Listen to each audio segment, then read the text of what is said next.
Today is July 24th, 1992. We are taking the testimony of Sula from the Holocaust Education Center and Memorial Museum of Houston. We're in Houston, Texas. I'm the senior interviewer. My name is Nancy Freed. My name is Nathan Walkowitz, and we're interviewing Sula, and my name is Sula Molho. Good. And I live in Houston. What were you born? What was your name when you were born? Sula Stefanidu. My name was shortened. In Greece, my mother used to call me Sula. Always, the Greeks, the names, they never called the whole name. Always, if it's for Tula, we call Tula. We shorten the names. And my name is Chrysula. But we shorten it and it's Sula. And I was then Chrysula Stefanidu in Greece. Tell us something about your background. I was born in Greece, in Katerini, a beautiful city. It's exactly from the mountain Olympus, where the gods used to live in myth. And it's a very beautiful city, even today. I visited it lots of times, but it's not like when I left it. It's completely different, very modernized. And I don't like, I want to see the old city. I cry when I go there. My house is there. When you were growing up, tell us about your childhood, going to school, the environment. It was a very beautiful childhood. I had very wonderful father and mother. Very warm people. They always cared for others. I never remember we had a long supper. And my mother never cooked enough for us only. Always there was a place for somebody else, and sometimes there was too many people, not left food for us. And my mother said, you eat something else. Always open our house, always. Very friendly, very warm, very good people, and very religious and evangelist, very. That was Greek evangelist? Yes, and still is, the church is still there, and it says from outside, Ελληνική Ευαγγελική Εκκλησία Κατερίνης. A Greek evangelical church from Katerini is still there. How many children were there in the family? We was 2 brothers and 3 girls, 5. And you were where? I was the second. You were the second oldest? Yes, the second. My oldest brother, he was born in Turkey, and he was 12 years older than me, Zachariah. And he was in concentration camp, and he suffered a lot, and they killed him. And my parents are from Turkey, original, not from Greece. There was refugees in Greece. They're Greeks, but they used to live in Turkey for thousands of years. They go after, when Alexander the Great went to all over. The Greeks, they thought it's better life, more money to make. They left Greece. So my forefathers, they went to Turkey, and I am from a branch from there. And my parents come back to Greece 1922. In 1924, I was born. Yeah, but even today we call ourselves. If somebody asks me from where my roots are, I tell them I'm from Pondos. That's the Black Sea, is Evxinos Pondos, and we call ourselves Pondi. And we speak a different language at home. The Greeks will not understand, but it's not very, it's an ancient language, but it has lots of Russian and Turkish in it. But its original is ancient Greek language. How they left, the Greeks 2,000 years ago, they were speaking this language. And after they modernized, but in Turkey they didn't. They stayed with that language, but they mixed it with Turkish and Russia. So you still have family in Turkey? I have in Turkey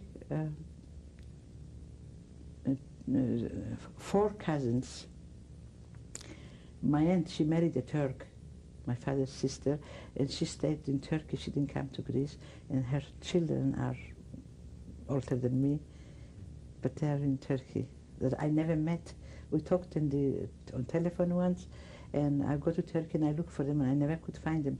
My relatives found them, and it was a very warm reunion, but I never met them. I hope I'm going in September in Greece, and I'm going to Auschwitz.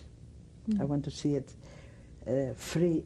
Now I'm ready. Before I couldn't. I want to go see it. This is your first trip then? To Auschwitz, yeah. I'm going to go see it. This is my dream before I die. Tell us when things started to change in Greece. It was good, you said, growing up there. Beautiful, beautiful. When did things start to change? When the Germans come in Greece, everything changed. Everything. There was like, what you call it when somebody grabs everything. If it was meat, vegetables, houses, everything, they grab everything. And it was very, very mean to everybody. My father, I remember, he used to say, they're so educated, so civilized, the Germans, how could they do these things? And after that, he was so against Hitler. He started working, and he said, we're going to have this, he used to call them dogs. They have to get out of here. But it was some few, we found Germans, they knew what goes on, and they didn't open their mouth. There was we found some good ones. They closed their eyes when we did things. We met Germans like that too. Let me ask you, what was the precursors to the war? Before the Germans came in, what were conditions like, and how did they begin to change? Right before the Germans came to Greece, Greece had a war with the Italians, but not very long. But I remember that day too. I was with my brother in a village vacation, and it was early in the morning. I don't remember the date, in October, I think. How old were you? I was 17 then. Just, I don't remember the date.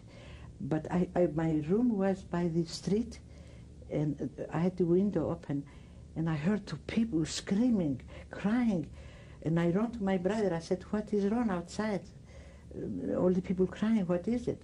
He said, I don't know. We went on the balcony, porch, and we went over there and we looked, everybody was screaming. They wanted from 18 to 45 years old all to go to take uniforms. The Italians are in Greece, you have to go to fight. And you have to see the whole, all Greece. Jewish men volunteer for Greece. It was not Greece was, the fatherland. They died for it. And the Italians was about 2-3 cities they took, just walked in. And Greece was not very rich country then, because we had, before that, we had a war with civil war, and it was very in bad condition. So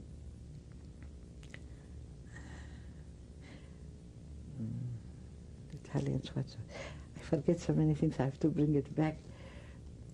And my brother and everybody left home and went quick to have his, what is supposed to have with him, I don't know, as a soldier. And one lady, I remember, I was crying, screaming, she was pregnant. Never this picture go out of my face. And I don't know why. I told her, don't cry, don't do like this. Your husband going to come back. I wanted to comfort her. And I told her, we heard that the Germans are want to take all Europe. And I told her, if the Germans come here, you don't know what they're going to do to my family. I don't know why I said that.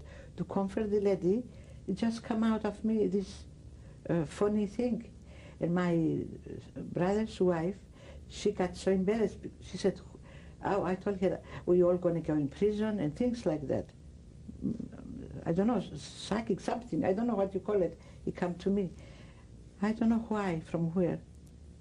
And my brother's wife, she was so embarrassed that I said that. She told my mother when we went back to Katerina, she said, Sula said some things, I didn't like it. And I said, I did it because I wanted her to not to cry no more. So I told this thing.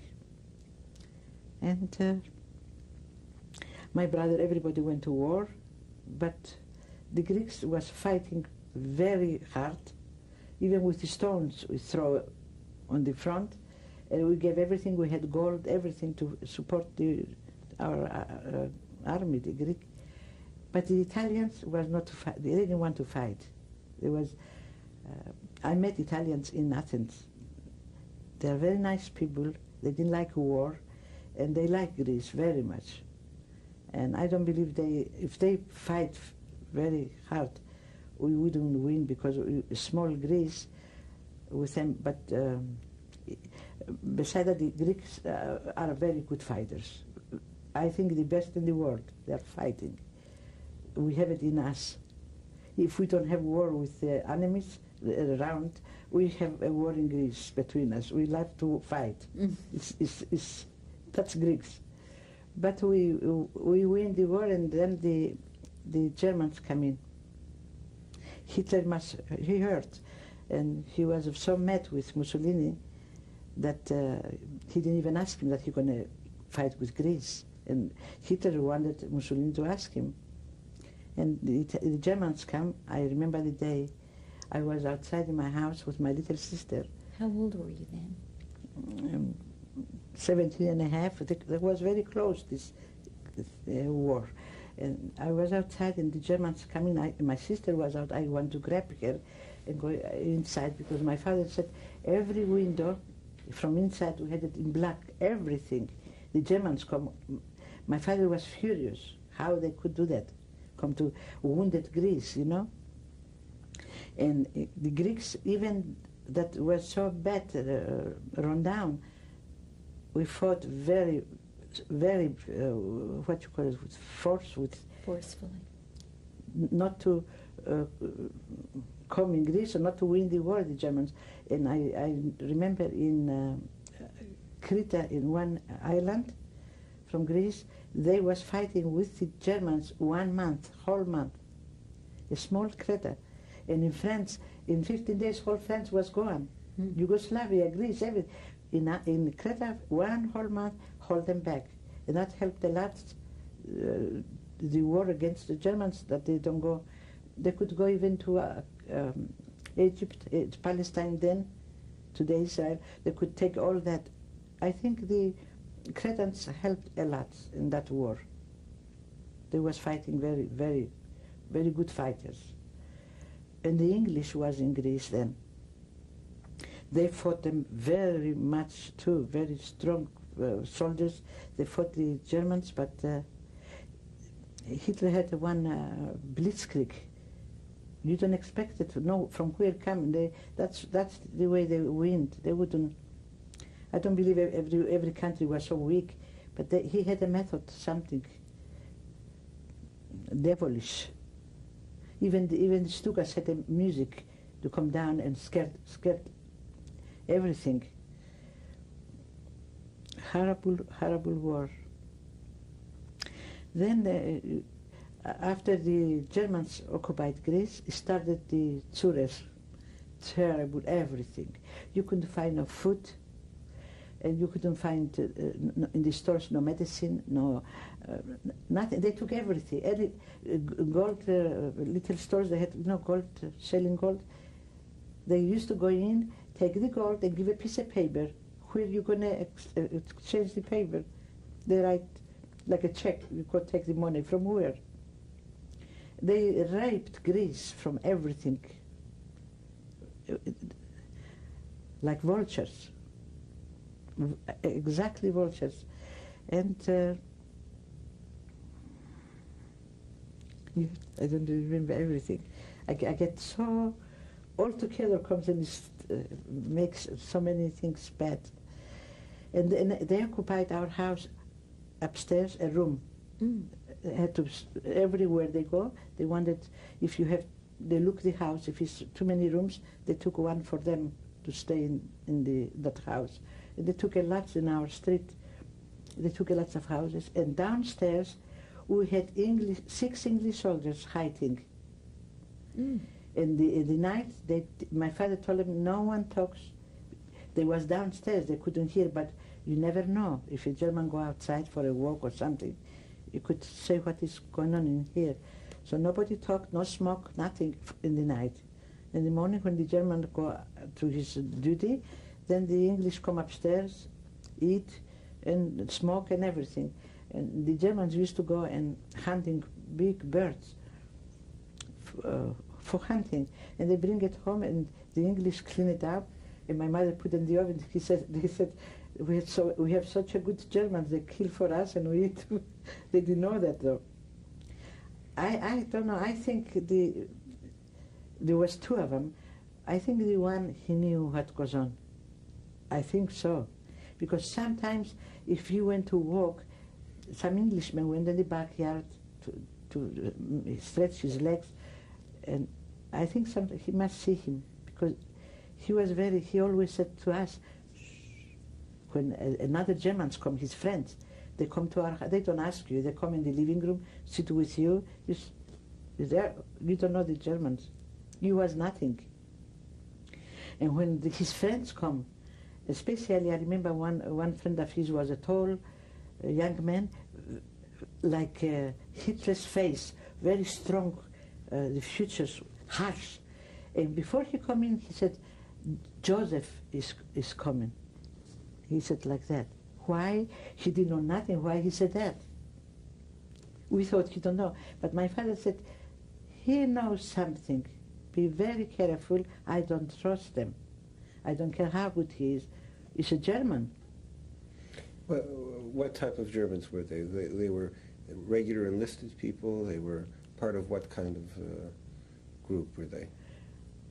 I don't know. I don't know. It was an army.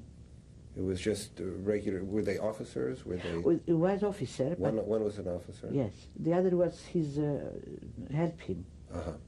And who was the one who was friendly to you? The officer? The officer. The officer is the one who was friendly. Very. Not friendly. Like he was. When they caught us, he was frozen. He didn't believe this. Like we had 6 in the house. He didn't believe it. We had a Jew soldier too. His name was Emil. I don't know his last name.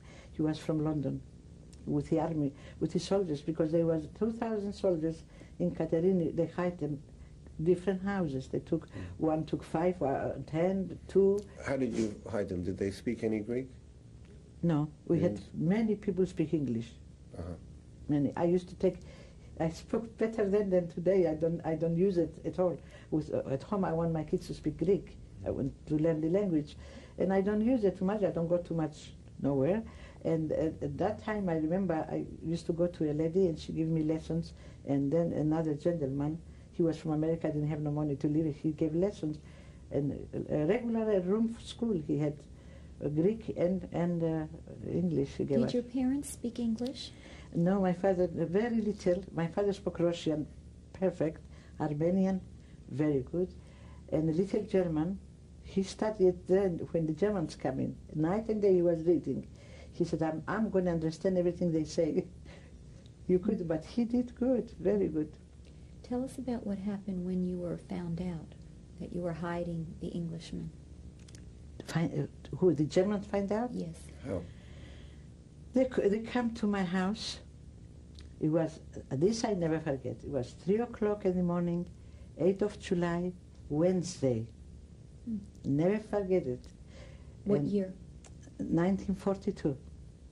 My room was by the street, upstairs, and I heard some noises, funny noise, like whispering. My window was open, and was a big tree there, lots of bushes, and a big tree, acacia, and was full of flowers.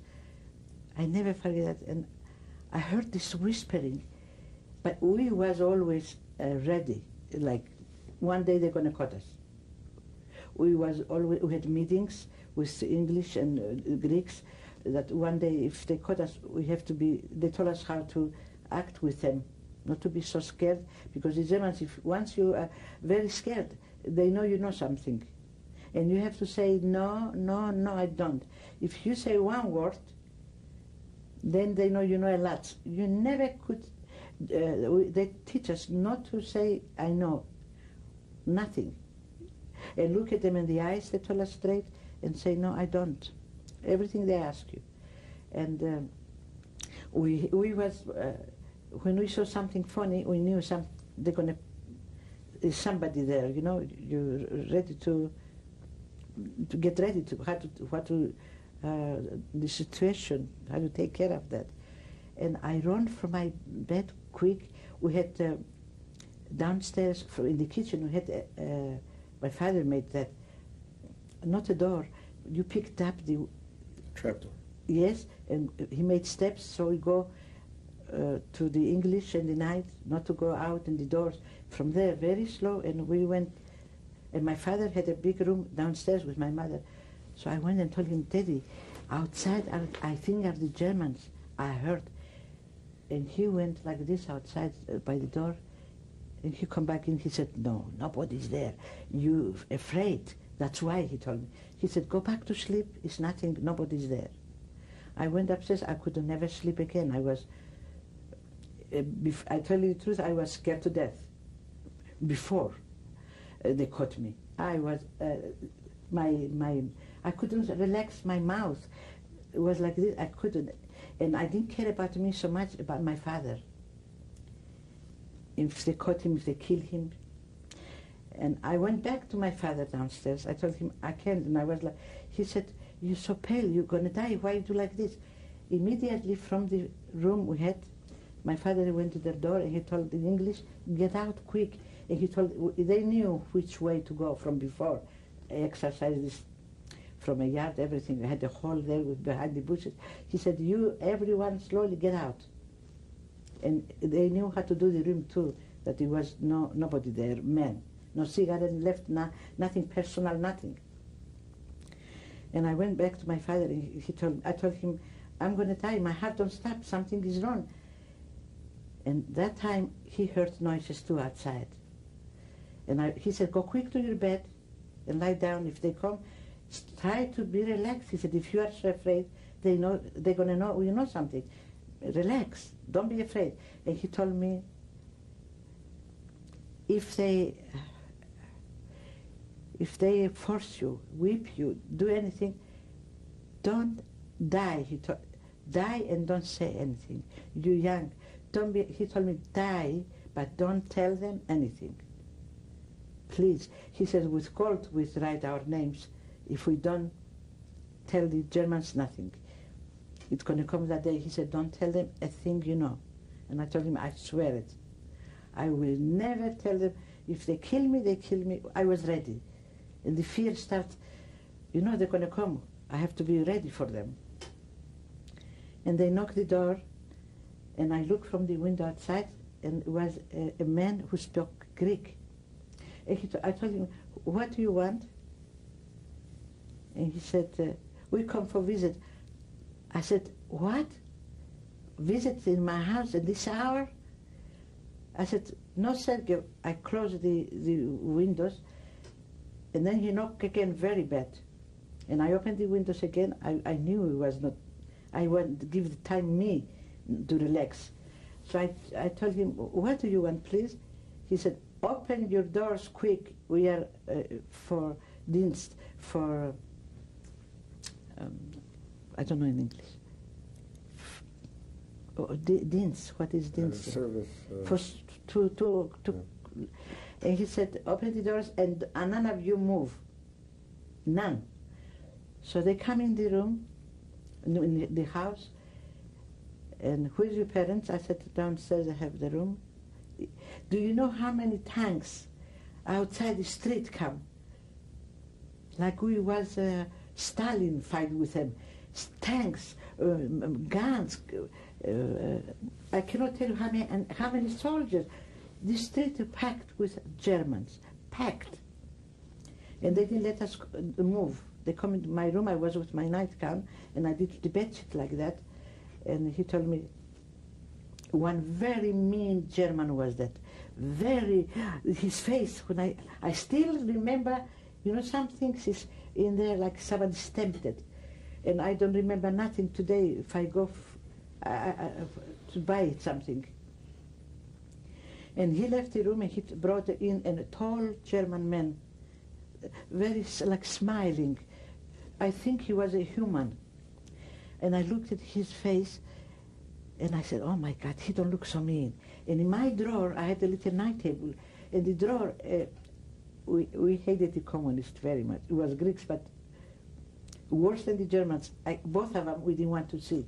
My father was against communists to death and against Hitler. He said always, Stalin and Hitler is the same thing. They're no good. And in the drawer, some Greek gave me some coupons to sell and make money and give it to communists. And I told him, you know, I don't work for you. He said, don't say one word no more. He told me, threaten me. You better do that. And I said, okay. And I asked the English what I do with this. They said, you leave it in the drawer, keep it a month, and then give it back, tell them nobody bought it. Sabotage them. I said, okay. And this coupons was in my drawer.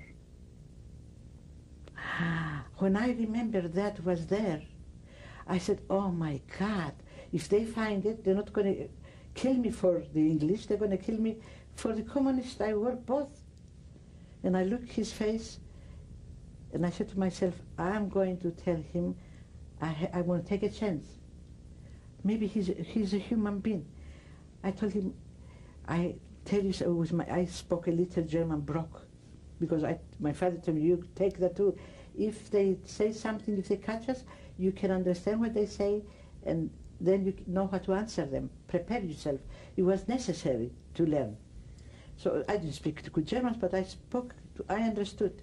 So I told him, I have this coupon here, it's not mine. I told him the truth though. And he said, who gave it to you? I said, I knew who gave it to me, but I told him, I don't know, in the park when I was walking, he gave it to me and told me, sell it. And he meet me here again and wants his money. And I said, I left them there, and I don't sell them. I don't do nothing like that. I said, I'm crazy. I told him, ich bin eine dumme I'm a dumb girl. I don't know what. Please take it and help me. I swear that this man took this and put it in his mouth and ate him. This I saw with my eyes. And not maybe 15, 20 minutes we stayed there. He did all my bed, everything down. And the other mean, like a monkey, very mean, dark, and his nose was not a human. He comes, did you find anything? He asked me, he said, nein, nichts, nothing. And he looked me in the eyes like mad, what you done to me. And he didn't say nothing. We go, all the family, every one of us, we went with the Germans after us, with the machine guns. They took us outside from Katerini. The street they took, it was a big street. They had just built it, the English built that street, from Macedonia to Athens. And they cut in the middle, we had fruit farms my father had. And they cut in the middle of the fruit farm to make the street. And they took us there. They didn't know it's ours, but that was their point from other Greeks. If they caught us, it was lots of Greeks there. Not caught, but watching. And between, it was almost a day, morning. People heard about that, the whole city. It's not like here, you never die, you don't know. In Greece, if somebody dies in this house, they know the whole city is there. You don't invite, they come. They are very warm, different people. And when they took us over there, they told us to sit down on the ground. And they had lots of trucks and everything. They told us not to talk to each other at all, the family. And I was not talking, nobody we obeyed them. And my father was sitting there, and somebody from the soldiers went and kicked him very bad with his boot. And I jumped, and I was not afraid. One thing I was very, now I'm so different. I was not afraid of nothing. My father built me up every day. He said, you are like a boy. You're going to be like, you're going to do this. Run there, take them. I obeyed him everything. Don't care what people say. You do what I tell you. We're going to have these people out of Greece. They're not going to stay here. And every night he told us, they are cursed from God, he told me. Hitler is cursed. He's a devil. He born again a devil.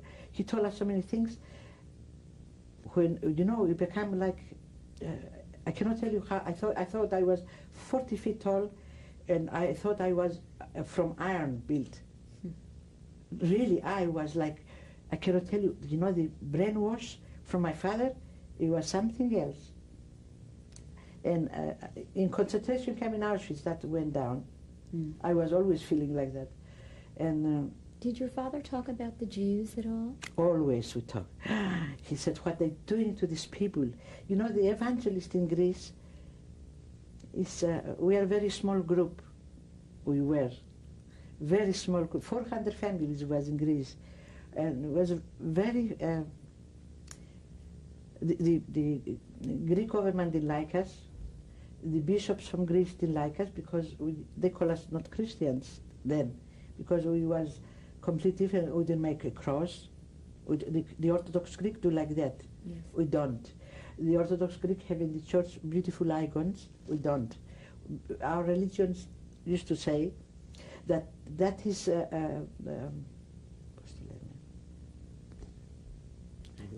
idolatria. Idolatry. Idolatry. Yeah, idolatria. It's not good to do that. And they burn oil and night and day in their houses with the icon from Maria. And my father said, my father was not Protestant before. My mother, he saw my mother how good she was, how she helped, how he said the actions from your mother made me. He was born Orthodox, fanatic. His family didn't like my mother in Turkey, but after he became the most fanatic, everything he did was fanatic. My father was like that. When he believed with all, not low warm, hot. He was like this, and the evangelist was very, very close to the Jews. In the church, I remember when I was a little girl, I never forget that. Some things I don't forget ever. The Jews was in Egypt. The preacher was my uncle, and the whole children were. We had the morning children, and you know, Sunday school, and he said the Jews are in a very bad situation, and what we're going to do, we cannot help them. Like he made us feel like we was there. I thought I was there. And he said, Moses is from God, and he has a wooden ravdos stick. And he said, he has a power God gave him. And he said, today we're going to say how they liberated. This I don't forget. And he said he hit the sea and opened, and the Jews, all of them saved, go on, and we stay like this, the children, you know. And he said the Egyptians followed them, and the water closed, and they all died. And the whole church was screaming, the children. This I never forget. I don't believe a Jew will feel so happy that day than us. This is the thing we had in us, the evangelist in Greece. What I remember was our people, the chosen people. We never said Evrei. In Russia they say Evrei, or many people Evrei. We always call them Israelite. The Israelite. We never call them in our church. We never say Evrei, Israelite. That's all I knew, and was very, very close to the Jews. Did the Jews have separate educational facilities, separate schools? No. The schools were mixed? All mixed, everything. Yeah. No separate. And you had... The houses, no separate, nothing. And you had separate religious. You went to a Sunday school and they went separately. No, they went to their synagogue and we went, they had their church. The Orthodox go to their church and we went to ours. Yeah. I remember one time our church was burnt. They burned it. The Germans? No. The Italians? No. The Orthodox? Yes. Oh. Yes, they didn't like us. The spotty, I don't know what they call it, the spotty. Yeah, is the dictatorship. No, bishop. The big bishop from Katerina, the biggest bishop Orthodox, he didn't like at all, because our church used to, if you was Orthodox, if you was Gypsy, if you was a German, if you was a Greek, if you didn't have to eat. and you're sick, the preacher told us you're going to go visit this person, clean his house, feed him, give him money. He don't have to feel he don't have. We give from ours, not what we throw away. He said the best when we cook, the first plate, you go give that. And he said 2, 3 girls, all of them, you go and help this family. And the church give the money, and the bishop, he thought our church tried to make them evangelists. And they took the preacher in Athens in a jail. They did so many bad things to him. And he said, you hold the Bible? And he said, I believe in my Bible. I do what the Bible tells me and nothing else. He said, is that against the law? And so they left him, but they didn't permit him no more to be in Greece to preach. And they sent him in America, out of Greece. Was not allowed us to preach, you know, because, and if a Greek girl, no, our girls, Pondius, if they marry a Greek girl before, when they come from Turkey, that was like, they die, they kill you. Was it so against to marry a Protestant and Orthodox? Today it's not like that. It's more better. But then it was, my God, you marry a refugee girl? We were talking about what happened in the middle of the night when the Germans came and they took your family outside in the street in the middle of the night, and you were telling us that the soldier kicked your dad with the boot. That was outside in the field, in our farm. They took us there and they kicked him, and I went and I talked to my father, and he slapped me around very bad, and I look at him like this, and he had a gun in his hand, and he told me, always they used to say that, do you know what this do? And I said, yes, that kills. I hope I have Kleenex. I do. I had it outside. I find something here. I had the whole thing. I don't tell you what I feel inside. Like start crying. So the memories when come upset me very much. I understand. Very. And I jumped up and I went. I was not afraid, but my father, he cut his breath, and you know when somebody kicks you like this in here, he was, and I never, my father was a big man, tall. I never saw my father down. Somebody to hit my father. I thought, he's my everything. How can he do my father like that? And I said something in Greek. I don't know if he understood it. I cursed him. I did. And he told me, do you know what it is? He whipped me first, and then he said, I said, this kills, I told him. I was almost fresh. I didn't have to go so far because I will have more beaten up. I told him, I know what does this do. It kills. Do it quick, I told him. I'm not afraid. I talked a little out the line, you know. Keep your mouth a little and have patience until... And when I told him that, he started beating me up. If all the people was crying, he beat me up very hard. But I was not afraid. And when he do with the gun me to do it, the bullet went through his hand here to him. How did that happen? I don't know. And my brother Harry was with me. He said, he started laughing. I told him, don't let. I looked at the Germans like they was like devils, like the French. They had like the sharks do in the sea when they see blood. I told him, keep your mouth, sit down. I was older than him.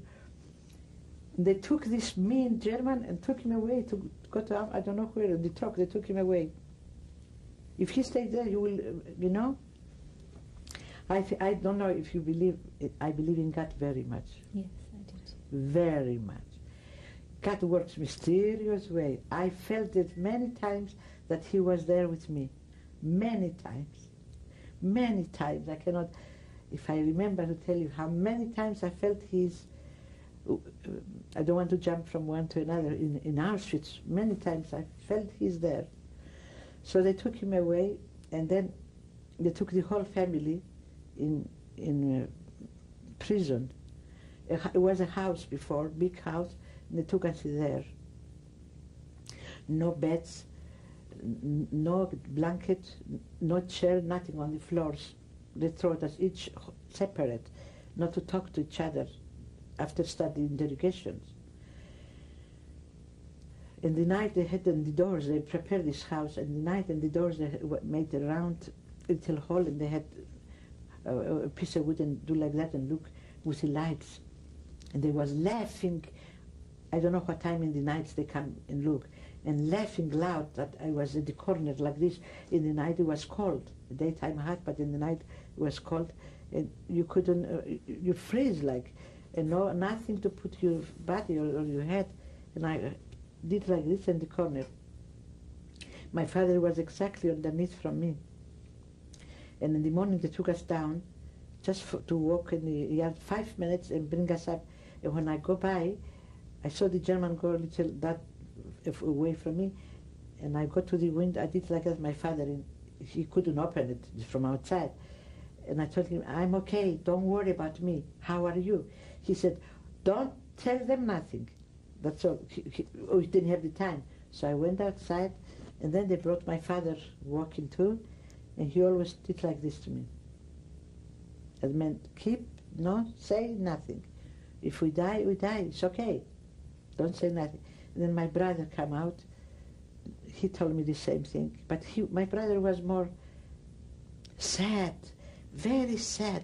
I never saw him. My father was laughing, talking told the Germans, I am not afraid of you, like this. He gave me courage. My brother, I never saw him smiling no more. And I never saw him again.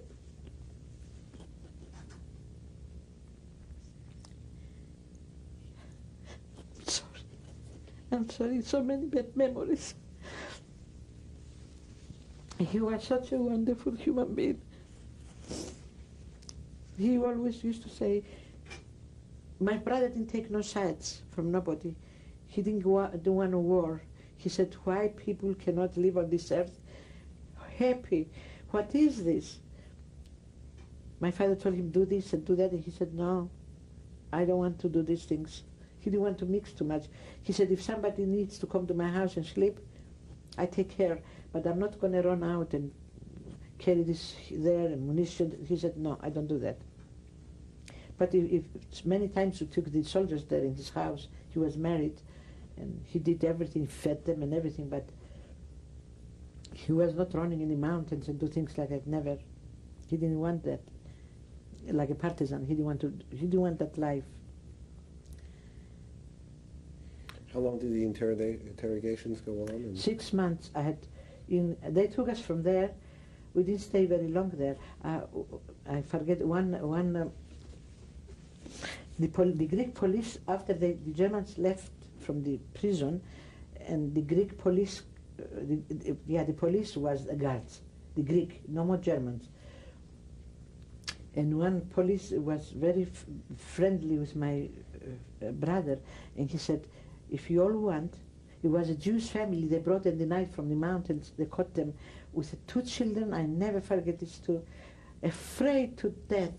And this police, the Greek, said, we can empty the whole jail tonight, let's move to the mountains, get out of here, all of us. He said, I'm willing to do it, every one of us, let's leave. And we thought we were going to do it that night, and all night long, I don't know, somebody heard it, I don't know what, the Germans that night come and every 5 minutes they'd go around. We couldn't leave the prison, we couldn't. We was all ready, we didn't have nothing there, put the shoes on and ready to open the doors and get out. And these soldiers, they were not soldiers, they was police, the Greek police. They took me about a month, we was there. They took me to the Gestapo was across the street from this prison. And every time, twice a day, morning and afternoon, they took me to interrogate me across the street, and my father, then my everybody, back Your and forth. mother too? Everybody. And then they left my mother. My mother said, I believe in the Bible, I don't know nothing. Even she told them, with interpreter, even if you ask my help, I will help you if you was in the same condition these people are. I didn't do nothing, I don't know nothing, why are you having... They left my mother alone. and my youngest sisters, and me and my brother, my father, stayed in prison. What did they do to the Englishmen? They found the Englishmen? None. They didn't find any? No, they didn't find them. Not a day. Some English went to the Gestapo and told them, we are default, leave these people free. That was stupid, excuse me, to do that. But they did. Leave this family, they are very good people, they didn't do nothing wrong. And he said there was no munition and nothing in the house. There was, but everything disappeared. But he said... What happened to him after? Camp prisoner. They didn't kill them. They didn't. But I don't know if the Germans, if you stayed like this, they knew how to act with them. If you stayed like this sad, they beat you up, but not as much if you little. Once you're fresh with them, I did that mistake 2-3 times, and then they beat me. I didn't supposed to do that, but well, another time in Salonika, we left Katerina, and we was in prison in Salonika. The street was King Vasilis, Queen Olga, street 510. I remember some things never forget. And they had a chair in the education room. They had a tall, I can't even see it today, a tall chair, black, like that, and you go in, and then they took not me, my father, they told him to stay like that, and they tied his hands up, and they start beating him up, and I'm right there, and they beat him, and he screamed. Then they bring my brother in there and do the same thing, and I stay there. I want to get out.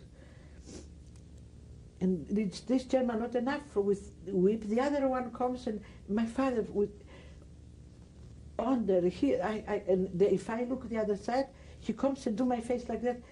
He said, "Du musst das alles sehen. You have to see everything. You forced." And I turned around and I slapped him. And that was a mistake. Oh my God, I did. And my father told me from there, in Greece we say pulaki, my bird, very. He said, "Why you did that?"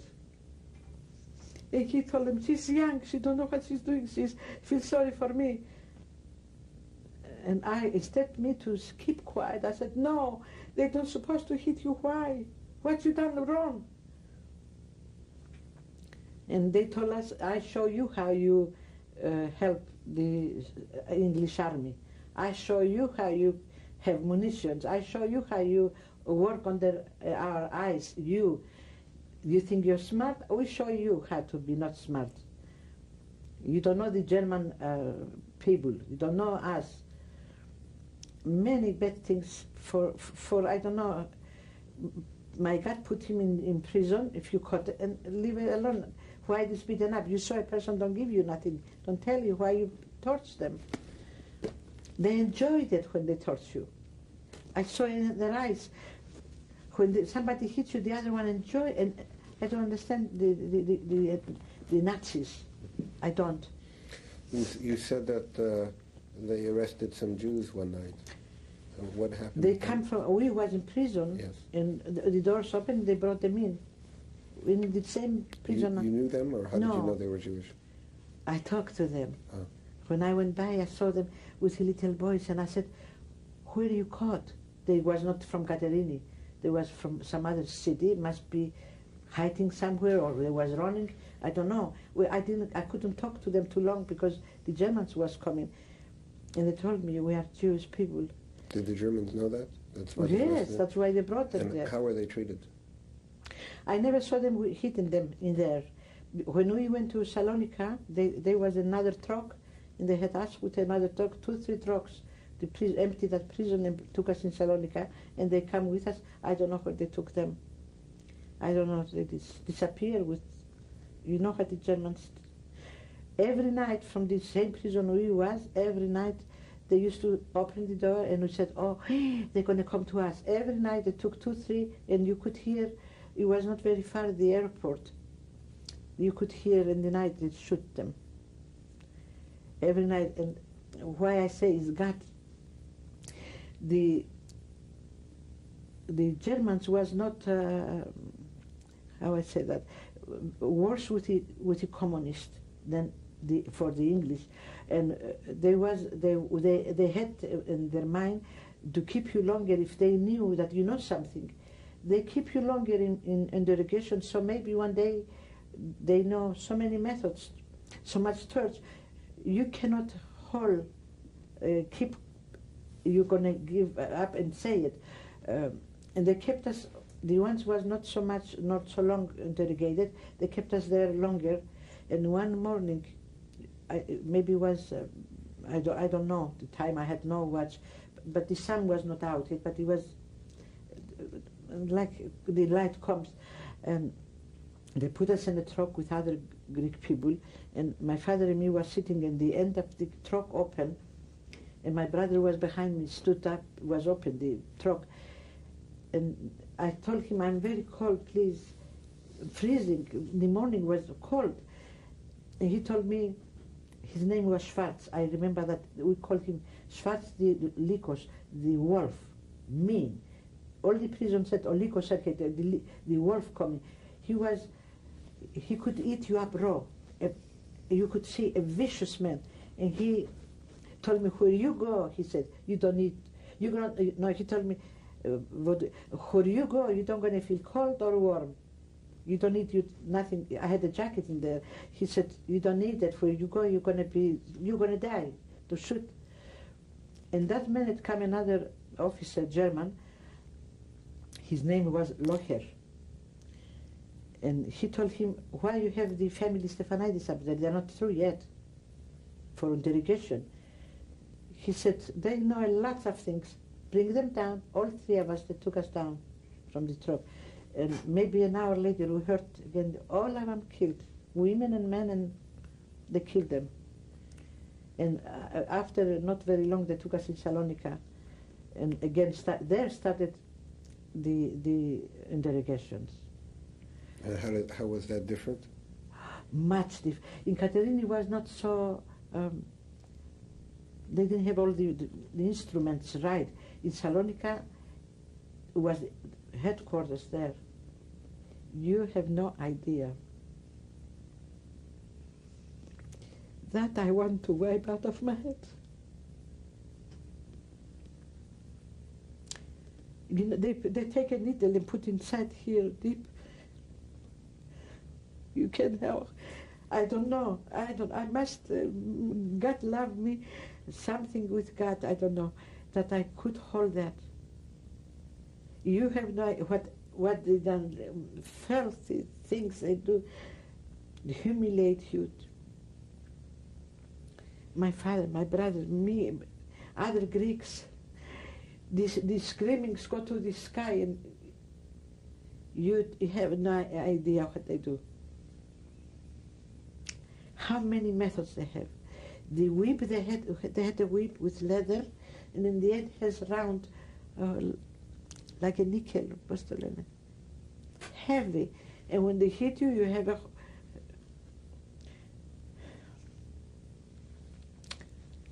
I wish I have amnesia, and I forget this. I don't want ever again.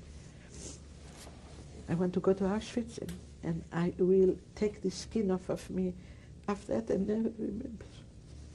But I wouldn't be even here today. I want people in the world to know that they did. How come people say it's not happened? That kills me. I was not volunteer there. They tortured me, and I saw with my eyes what was Auschwitz-Birkenau. Innocent people. I did something. It was in Greece all over. They write, the Germans don't keep English soldiers, don't help the Jews, don't do this, don't do that. They had a law. And my father, when he saw, he turned and he said, they're going to make me afraid. He said, I'm going to do everything. We have to die. He said, we have to die for doing good. These people go home to their country. What kind of actions did they try to initiate when they first came? When the Germans first came, they They were looking for partisans, they were looking for Jews. Not the beginning. What did they do? There was nice people, nothing. Not even too strict, nothing. After that they started. How much time? I say 6 months. They started. They started taking people. Don't ask them. They come to your house and take your sons to go to work, hard work, and don't tell you where they are. And we heard. They started the rumors that if they didn't like how you work, they shoot the young boys, the young men, old. They shoot them. Then, if a German soldier died, this is the way it started. The communists really did this. I'm not lying to you, we never killed a German soldier who was not allowed to kill a German soldier who was not in Gestapo, who was not a Nazi, who didn't do nothing. If he had something black, he did. They told us this is, but we couldn't kill anybody. It was not allowed in our religion to kill an innocent man who was not allowed at all. But if he was a bad man and he killed, my father used to tell me, I asked him one time why they killed this German. He said, that's not like, I said, murder. He said, that's not murder. He said, that's killing. He said, he did something bad, he has to be paid. He said, we don't kill. It's against the Bible, no kill. Murder. No murder. Yes. But you can kill, he said, if somebody is very bad, he has to pay, you have to kill him. Disappear. Then he told me, my father, he said, πάντα δεν μην κάνουν καρπό, κόπτεται και εισπυρβάλλεται. This never got off my mind. Any tree don't make fruit, cut it and put it in fire. He said, that's what, every time I asked him why they killed this German, he told me, Bandan, again the same, he said, this is not a murder, this is, had to be. This is, he said, with the judge, I don't know how to tell, this has to be done. Mm-hmm. No question, he told me. But we are not murderers, he said. We don't go in the street and murder people. But what were the first actions that the Germans took? For example, if that's what started it, the communists, a soldier in the night walks, innocent soldier, let's say. I don't know how, but a German soldier, maybe he was not even like Hitler. They take and kill him without knowing why. Our organization said, if he didn't bother you, he didn't do, you don't leave them alone. Because what they do after is worse what you do. The communists killed the soldier, and in the morning they wanted, for that soldier, they said, we're going to kill 500 people. Go in the cafe houses, from the church, where was people gathered. They went and took on the trucks and go and kill them all. And we thought this is very nonsense to kill an innocent soldier and don't go to direct who is going to Gestapo and take all of them and kill them. So you do, for a while you have no Gestapo there. Do that. Don't go and kill an innocent soldier and 500 people pay for that. This is what started. And many people wrote to the Gestapo, why you kill the innocent Greeks? They have nothing to do with nothing, we don't know. If you wrote that and you put your name, they come to you, take you, Andipina, I don't know what you call it. And this started the hate.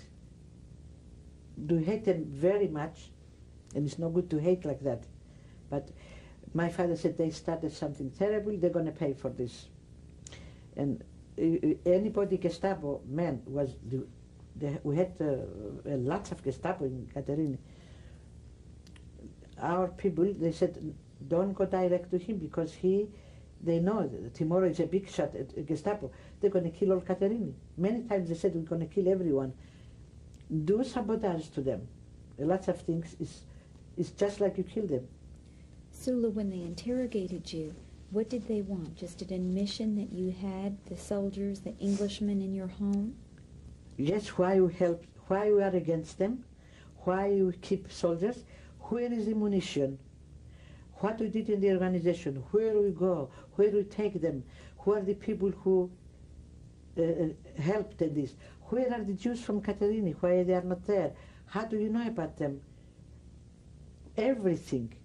If in Greece was one thing, if you go and tell the Germans that this person works with English or works with any organization against them, they don't. Even if it was not true, they come and take and kill you. What was the name of the organization that your family worked for? My father used to tell me that we belong to the Zervas, but my father didn't have contact.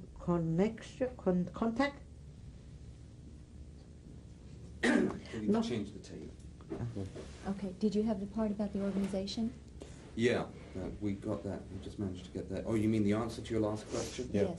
I was actually on my way here as the answer. So we'll start off with a question. Okay, about the But organization. we'll feed into it. We'll start with a question. Was that the partisan?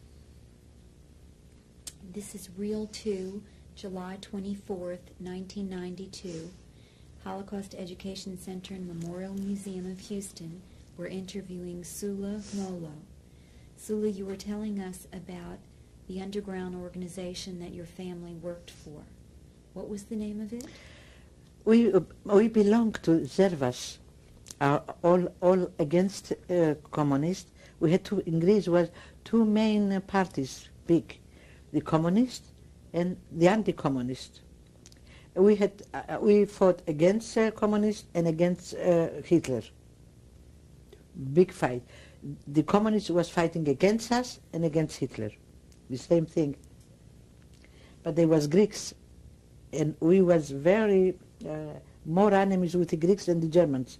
The Germans we don't see every day. We saw them every day, and the Germans, you had to go and tell them a trader to find you. The Greeks knew what we do, and that was a worse war with them than the. Never, no, not even once, never.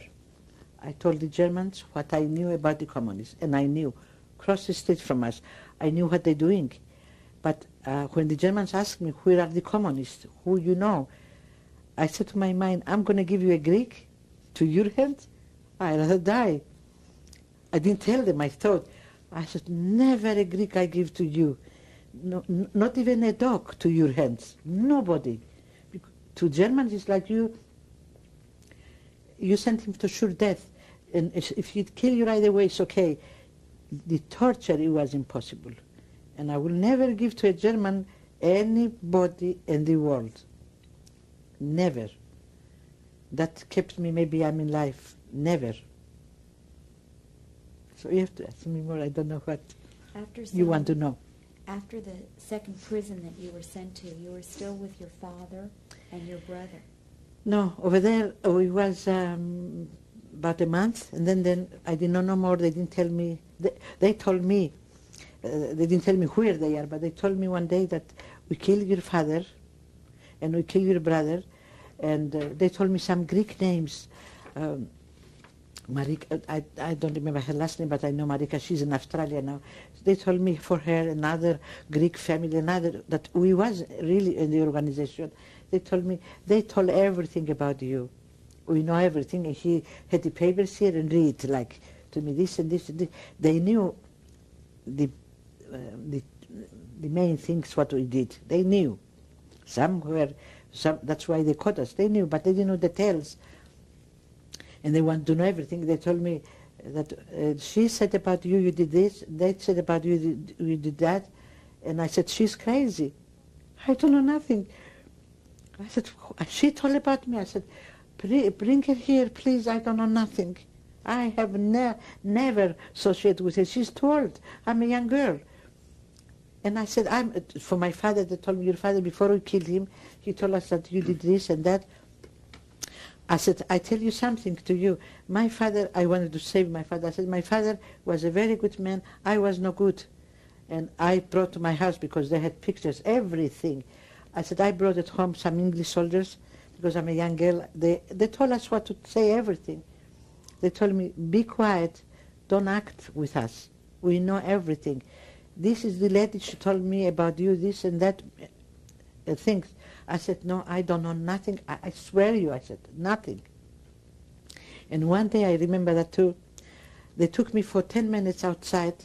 I was in prison. They had 6 months interrogation. And every day they took me for 6 months. That's in Salonika. Yeah, Italia Sena was where they interrogate, and 510 was the prison.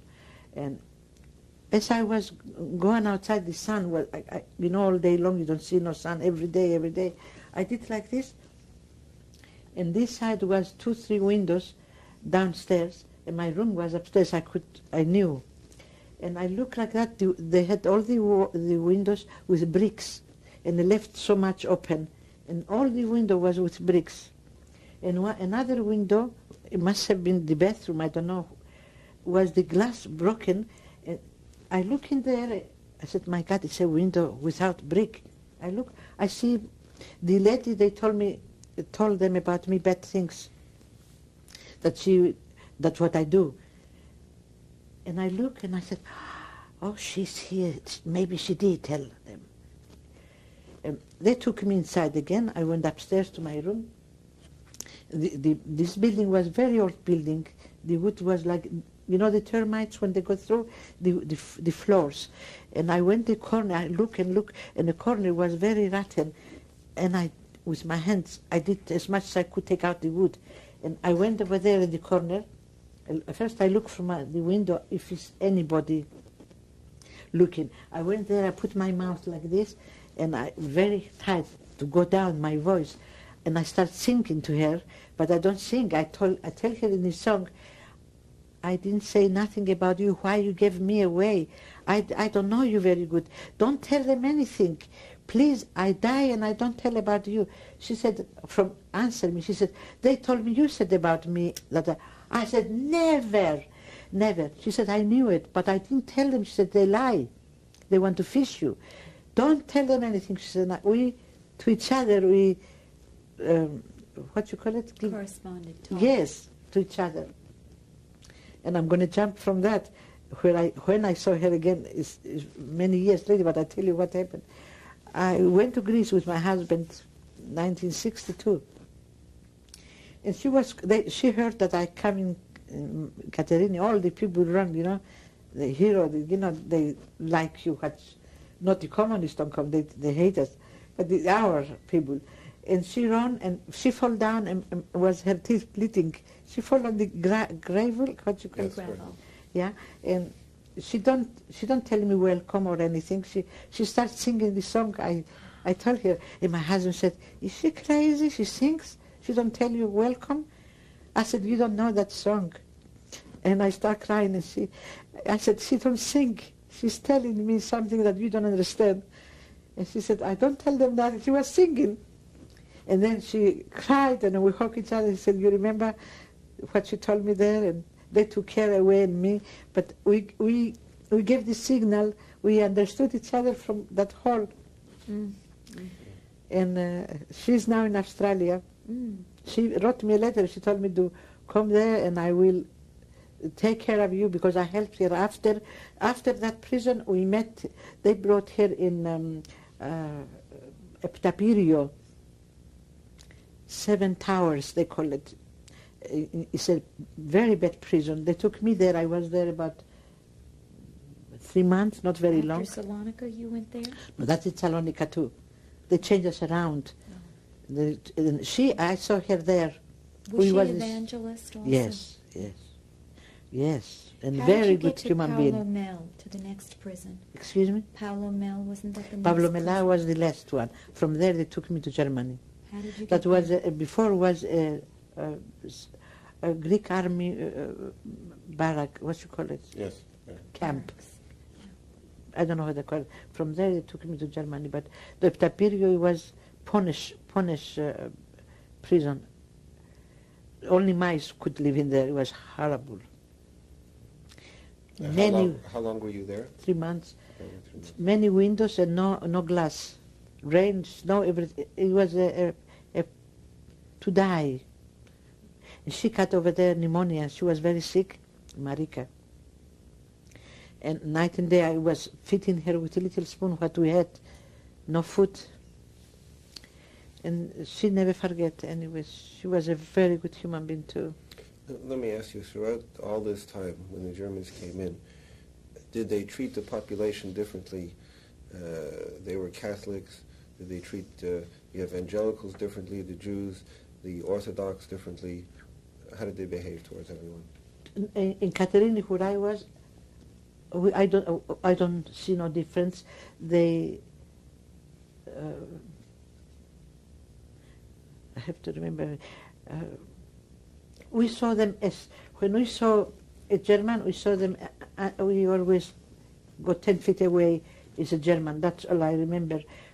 At home, we talk about them. I don't think they said evangelists or this and that. No. They grab, because they used to go to cafe houses and grab the people from the church and take them. Religion, no, not that I know there. I tell you only what I know. I didn't see no different. No. They asked me when they interrogated me if I'm a Mason. I said, no, I'm not. He said, your father? I said, no, we are not. And I don't know why they insisted that. They wanted to know if I know anybody who is a Mason. They insist. And I said, no, I don't know. I knew I had an uncle in Salonika. I wouldn't tell him. But I said, I don't know nobody. And I never heard I told him about that name. That's all I saw, that they was looking for, no, my religion, I don't know what. Otherwise, they didn't care. When we was in prison in Auschwitz, I don't see no difference over there either. Everyone was intermixed where you were? In Birkenau? No the same barracks, the same, no separate, no name, no nationality, no religion, nothing, just a number, and you was nothing, not a human even, not the equal like the dogs. We was lower beings.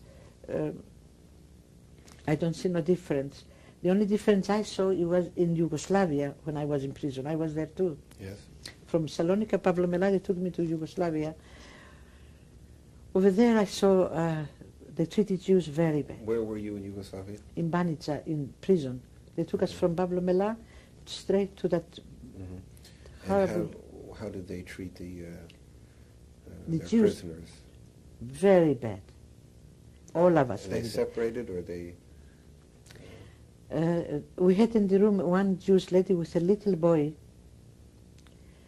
and it was, I remember his name, Kogan, was but 5 years old, the little boy, cute. And I used to say, the Germans, when we go in the yard, we walk in the yard, and all the hands one top of the other, not to move. And the Germans was, when she passed by with a little boy, they was making Juden, chips. A human being wouldn't do these things. They treat her very bad. And they let her live. The girls say inside, oh, everybody helped her. She lived because of that little boy. Some German liked the little boy to live longer, so they let her with a little boy. She was a Yugoslavian Jew. They treat her, humiliate her on the yard. It breaks your heart if you see these things. Was there any other differences, the difference between Orthodox and Catholic? Not that I saw. I don't know. They didn't like, I know one thing, they didn't like very much the evangelists, because they said that, in the meeting I heard that they said that we are very stubborn and we don't give in to nothing. We say the Bible, they was mad and make fun and mad. And the meetings they said, never mind what they say, we're going to do what God tells us. The people was very, you see here the evangelist is not so, is good too, but not so fanatic. In Greece was very few, and we had to be example, and we was, you don't go out from the Bible. You, if you did something that is not, you go out to church. It was very, you have to obey, and you have to feel it. Yeah. How long were you in Yugoslavia? In Yugoslavia I was maybe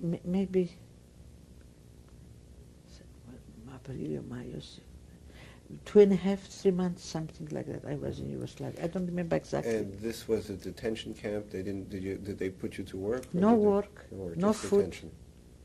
no food, no work. Any interrogation or just? No interrogation, nothing. Just sit all day long, and hot, and no food, filthy.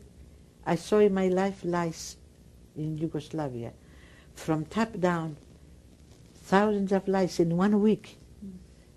And I had my cousin, he was in the men's side, and one day comes a Yugoslavian guard, and he tells me, he told me, you have your cousin, and he gave me a little letter, not letter, what you call it? A note. A note.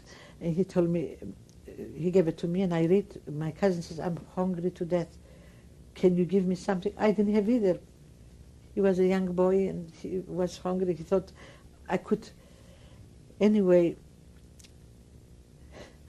this guard, our guard, we had everybody we was 100 girls in one room, and he was a guard for us.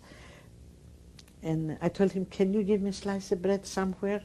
Not for me, I told him, for my cousin, he's hungry. He said, yeah.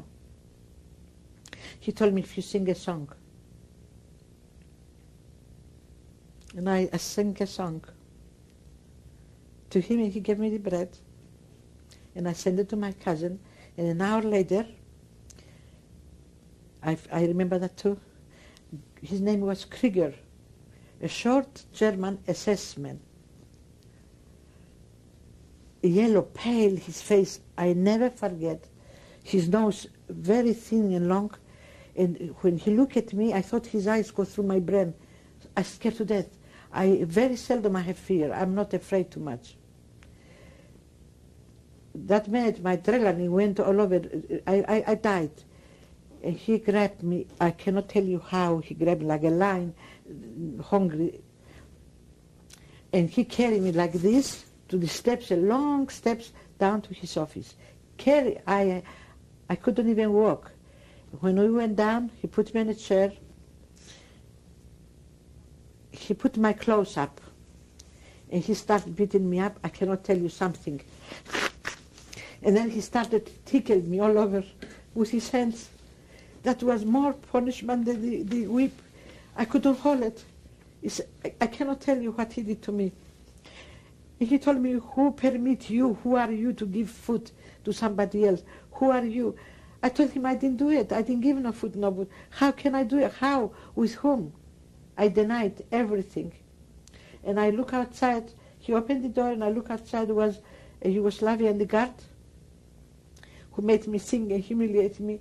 I saw he did like that, his face, and he said, you did that. You gave him the food. And when I saw him outside, I said, no. And I looked in the face. And I told him, no, I didn't give you no food. You lie. You lie. And he told me, from outside, this soldier, guard, he told me, I heard then, tu evreika tu. You did, he told me. And I turned and I told him, I'm not a Jew. If I was, I tell you I am. I'm not a Jew. He said, yes, you are. Du bist eine Jüdin. And I was not. And I told him I'm not. He said, yes, you are a Jüdin. And he called me again, he told him to bring me upstairs. I couldn't walk from the pit. They didn't hit me as much, so long in Gestapo in Greece as he did that day. I couldn't walk. And we got the steps upstairs. He called me 100 times Evreika, and everybody here, Ti Evreika, Ti Evreika, not tu, Ti Evreika, Ti. I had a fur jacket with me when I left Greece. Before we left, we knew that they're going to take us, we heard the rumor, they're going to take us for Germany. We didn't believe that we were going to leave. They're going to take us, but maybe got it for work in a munition factory. We thought there was a rumor that they going to take us for Germany before they did other girls. And at home, I told my cousin, who used to visit me in Salonika, in Pavlumela, I told her, bring a few things warm for me from home. And I had my aunt, she made me a fur coat. She had made it a jacket for me. And when he saw me, I wear that. He told me, "Dear Evreikati," I never forget him. The beaten ups I had from this soldier, the Yugoslav, and him. And after the girls told me in the room that he was not a Serbian, he was a Croatian. And a Yugoslavian girl told me after a few days I was in bed, I couldn't talk. She told me the Croats are, I didn't know that then. She said the Croats are like Germans, very bad, she told me. And I said, but why he called me you didn't? She said, he tells everybody, they don't believe you, they think you are Jew, and you hide it. And I tell you, when I come in Birkenau, the Jewish girl from Salonika, they told me, you are a Jew, I can see it in your face, you are a Jew, you hide it, you don't want, you are afraid. She said, here we're all going to go to oven, she told me. Don't hide it here, she told me. Here we finish. You could hide it outside, don't hide it here. I told them, I'm not. No, nobody believes me. This wasn't me. You didn't. I said, I am not a Jew. What is te Evreika te? Evreika, you Jew, this you. And Evreika is Jew. Hebrew. Yeah, he told me, Evreika, ti Evreika. You Jew, he told me. Yes, and I told him, the Mr. Gestapo from the, who beat me up, if I see him, I was looking all over his face after the war. I'm not lying to you. I will first, even today, that person, I don't care even if God put me in hell, that man I will kill him. No knife, I cannot do with knife. But if I have a gun, I empty it on him and I will laugh. When he shake, I will laugh. That man, what he done to me, I would kill him. He was laughing at tell you, take off your clothes, take off your clothes, take off your clothes. Touch your lover, the filth. How could I wish I see him, even an old man. I don't, somewhere. We're going to Germany too, in Lüneburg. I always want to see him. I want to see him. I'm looking. I want to see. Even last night there was a show on TV, but the Germans, when they was caught, and God is my witness. I look like that. If any face looks like his, I want that man to. I want to see him. How did you get from Yugoslavia to Auschwitz? They took us. In Yugoslavia, when we was there with so many girls in one room, we didn't have no package from Greece, nothing. We was about 22 girls together, 23, I don't remember, and we was about three girls. We was against communists. It was very we was enemies with them. The Greeks, even if it was a neighbor, if he see you hang, they was glad. We was enemies to death. Like the Germans, enemies, bad with them. And in Yugoslavia, they told the Yugoslav girls, for us three, we are not communist. There was more of them was communist, maybe 10 Yugoslavs not. They told them, these Greek girls are not communist. They are our enemies. And they are with the Germans. She tell them, we hate the Germans, but to make them hate us more, the ignorant Yugoslavs, they was eating dry plums, and they have seeds in there. And we have no package, hungry to death. They take the seeds and all on our heads. Every plum they eat, the plum on our heads is seeds. Never gave me a slice of bread. And you know, when you're hungry, you take it 1 day, 2 days, 3. Hunger is, and thirst is worse. And they never gave us one time a little bread. I used to go and, when they finished their food, I used to go with my finger do the crumbs. And there was laughing, the Yugoslavian girls. I will jump a little more. I tell you what, with these Yugoslavian girls, we went to Auschwitz, and we stayed there how long, and then from there we went to Ravensbrück to Finov, and Finov was a small concentration camp, was 1,000 girls only.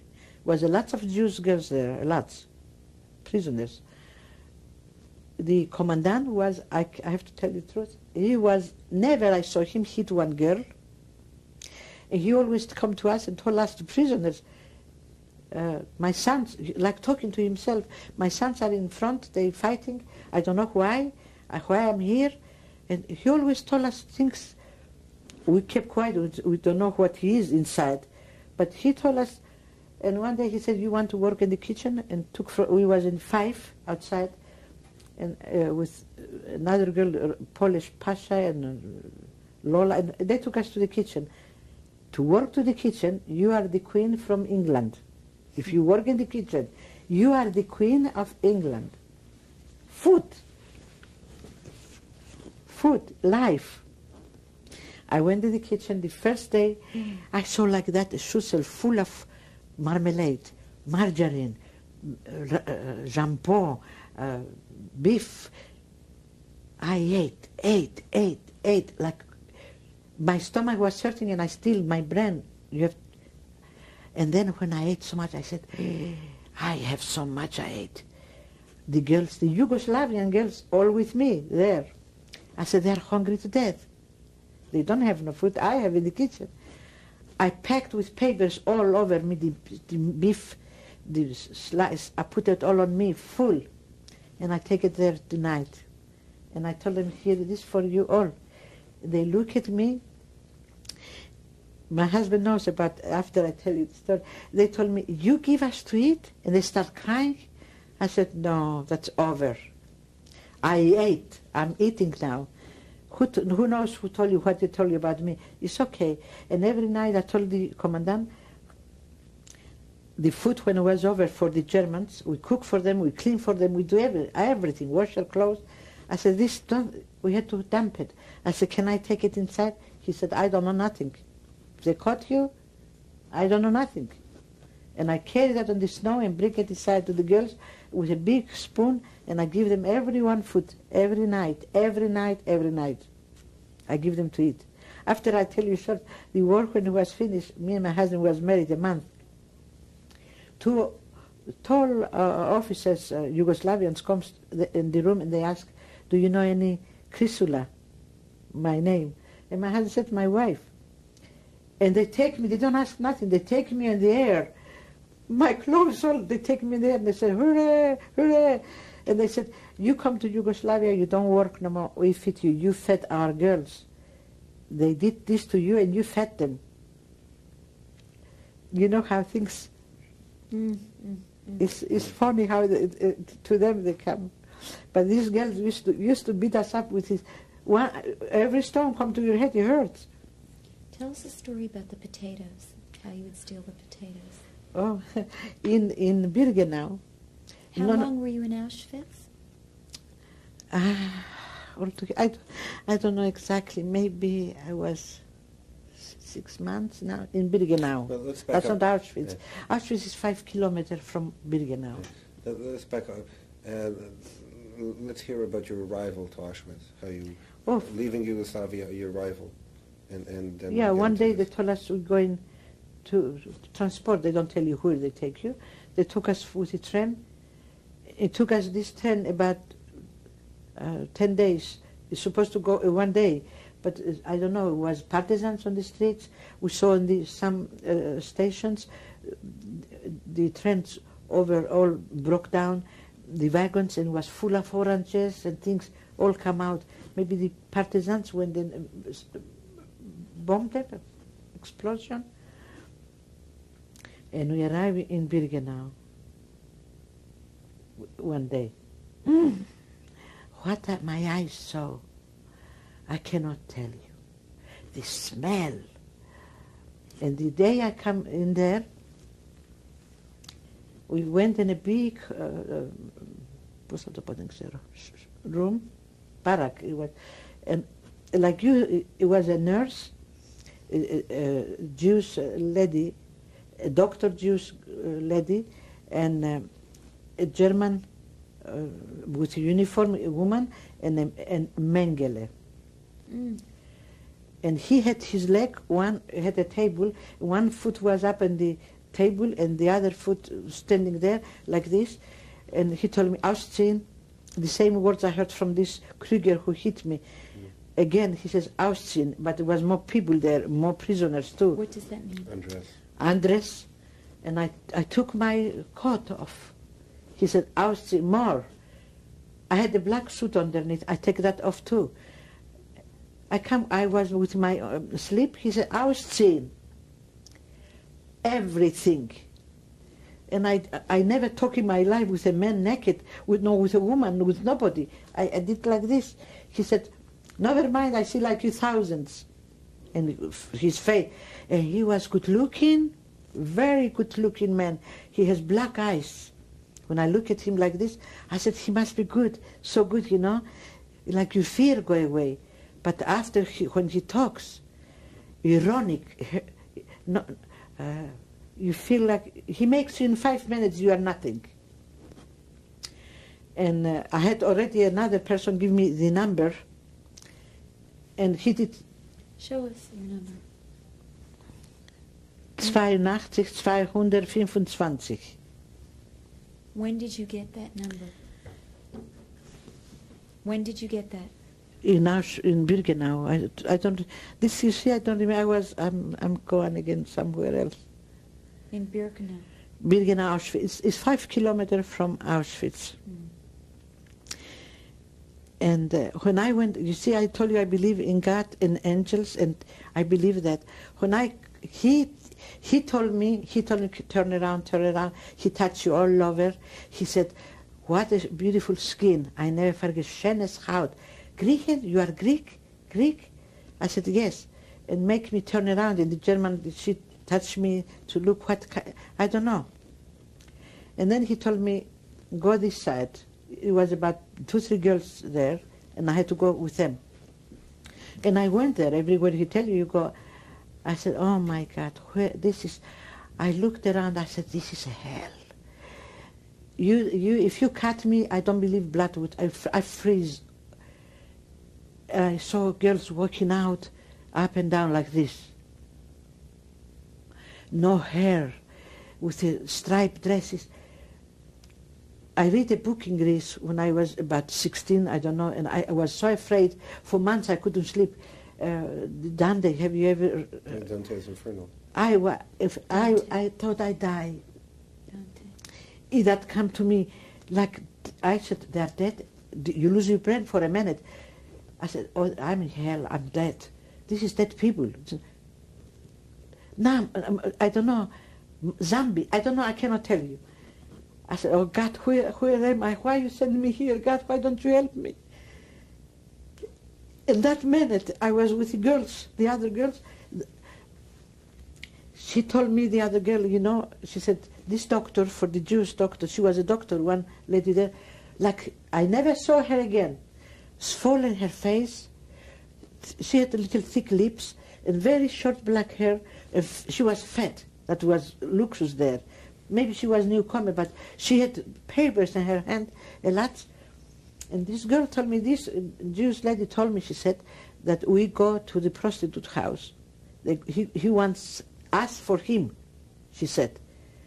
She didn't finish her word. I said, oh no, where am I? This doctor, the Jewish lady, come to me and she said, my God, I don't have your number. My God, she says, I don't have your number. And he forgot to tell her my number to write. Every number, he says, write it. And she said, ich habe nicht deine Nummer. I don't have your number. She told me, get out of here quick, she told me, and go in there. Hide yourself. If you see his face, disappear, she told me. I don't have, ich habe nicht deine Nummer. Ich habe nicht. She was happy. She was so happy that she didn't have my number. And she saved my life. Because if you go there, after 3 months you become pregnant, I don't know what, and then they make experiment, and then they kill you. And she told me, get out of here, go. Go, she told me. And I looked for her after. I never saw Mengele again, and I never saw her. I don't care what you name it. I say it was God sent her. I say that she was an angel, and I never. Why I didn't see her again? I don't know what happened that minute. God makes wonders. So how come Moses could make the? I don't care what the scientists say. The people they want to make that it was. I don't care. I don't want to go so far. Even when the book I read and say this, I don't care. I believe in God. I was in Auschwitz and I'm out. I believe in God. That I am out. I saw things that I don't want no human being to see what I saw in my life. And where is she? Why I didn't see her no more? And why my number was not in that? Why?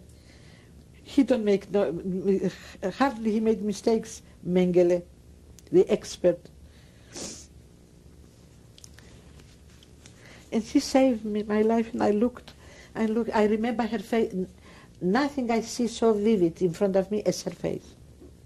Pale, she was so pale, like the face was like swollen, round face, swollen with the short hair, and was tall and very fat woman. And she told me, I don't have your number. Get out, she told me, quick. She was in a hurry to save me. And I got out of there. And they took us, after they counted us, and I went back to the Greek girls was with me. We meet again. And we went to a barrack. I think it was 33, I don't know, it was far. And we went there and they, in the morning they took, the night they told us to go, to sleep. And they told me, you go and tap in the koya, the tap. I go in there, when I arrived up there, it was dark, no lights, nothing. I do like that, everything was wet, the blanket, she had a blanket. A very short, I was pulling, she pulling, was soaking wet, filthy, stinked. I said, here I'm going, I know, Don't worry. I'm going to die, I said, here. In the morning, what I see, when I wake up, this lady was from here, there, all open sores, pus. And I sleep in the same koya they put me with her. Can you stop the touch? No, I haven't. So. And I slept all night with her. I don't know why, how come I didn't have, from the pus, you know the pus is dangerous thing. I didn't have. The next night, I told the girls I'm not going to sleep up there, I'm going to sleep underneath the koya, and I'm not going to go up there, I don't care if they kill me. And they took that lady after she died, they took her out. She was all sores. Where was she from? I don't know, she didn't even talk. All night she made, oi. She must have been Hungarian, because they used to say, after I didn't know the first night, but they used to say always, oi, oi, oi, when they was hurting. And all night she said, oi, oi, oi. She must have been a Hungarian, I don't know, she didn't talk. Mm. And I didn't want to go upstairs no more, it was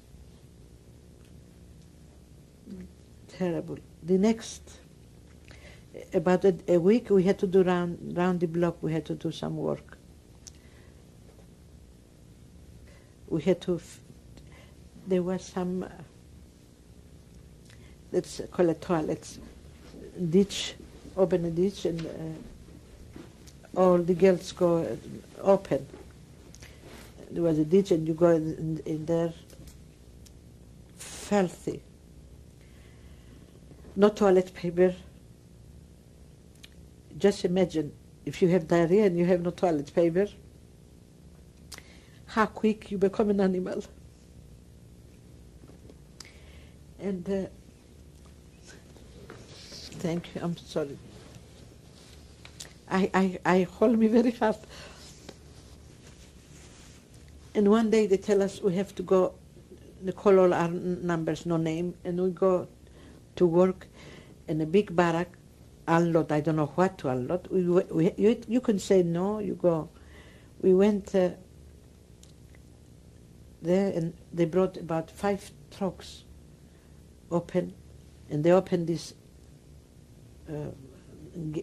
gates, doors, big doors, grey looking, open it. There were so many dead people in there, skeletons, dead.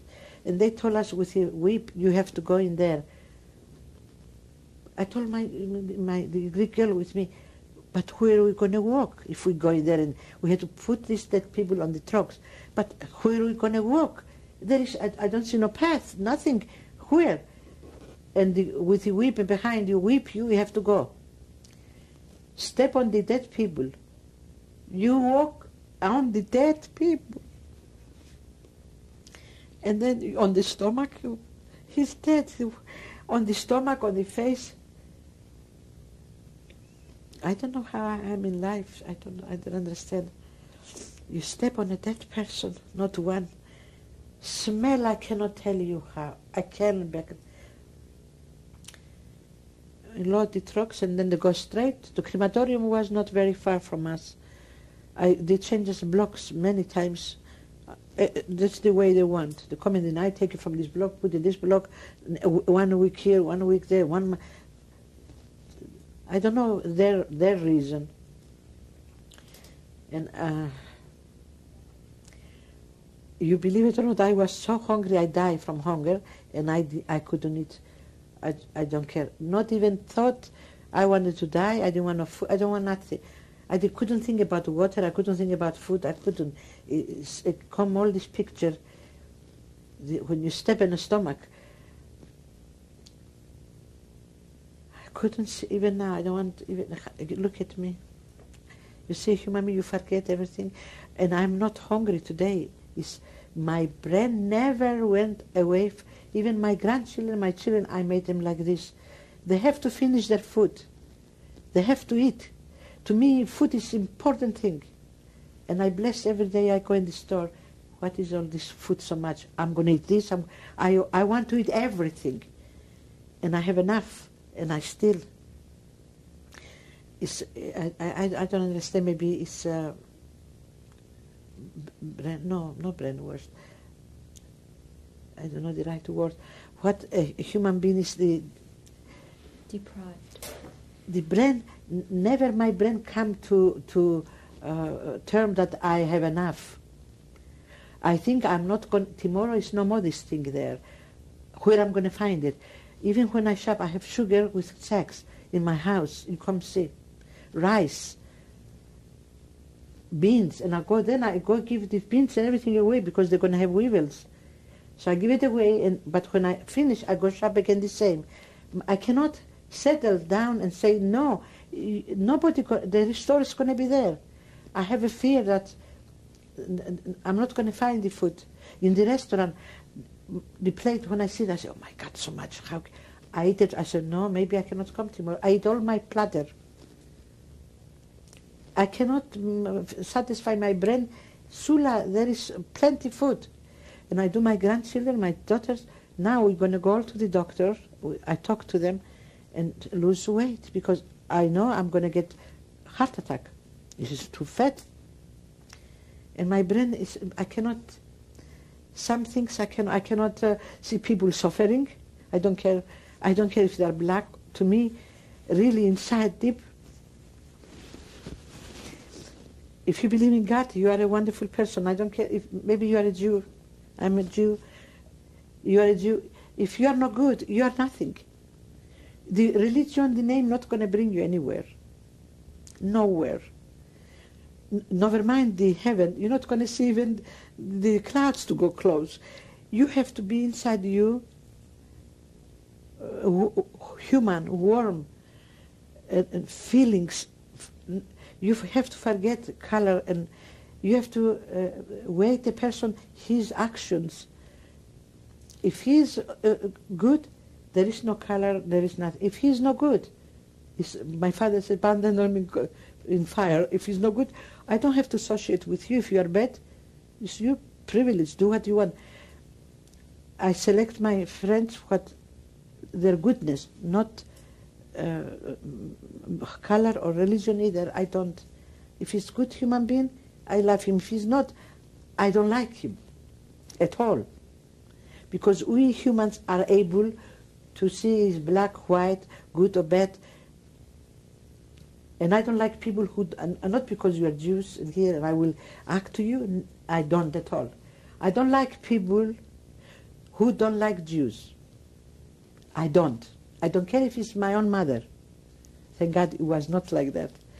I don't like people who hate Jews or even over my hate, don't like them little. Because I was in Birkenau, Auschwitz, and I saw these people there. You don't know what they done to the Jews, what I saw with my eyes. And these people didn't do nothing to be there. A baby don't know what is a religion, Jew or Protestant, or don't know. Because of the religion, to torture, to burn them, to burn them once, the suffering, the torture. A little girl was screaming, a Hungarian little girl on the ground, Mamele, ein bisschen Brot. Little bread, Mama. I'm going to leave if I have. And she said, I hope kind. Mama, I have kind. And that little bread, you better don't allow a little girl to have a little bread, a little girl. Who are you to forbid this? Because it's a Jew. No, ma'am. I hear in America, when I hear something, sometimes Jews,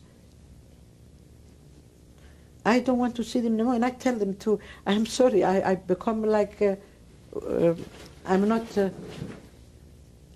civilized. I tell them, shame on you to even say that. And then I turn it around because I don't want them to think Jewish people are so fresh, like I talk to them. I tell them I'm not a Jew.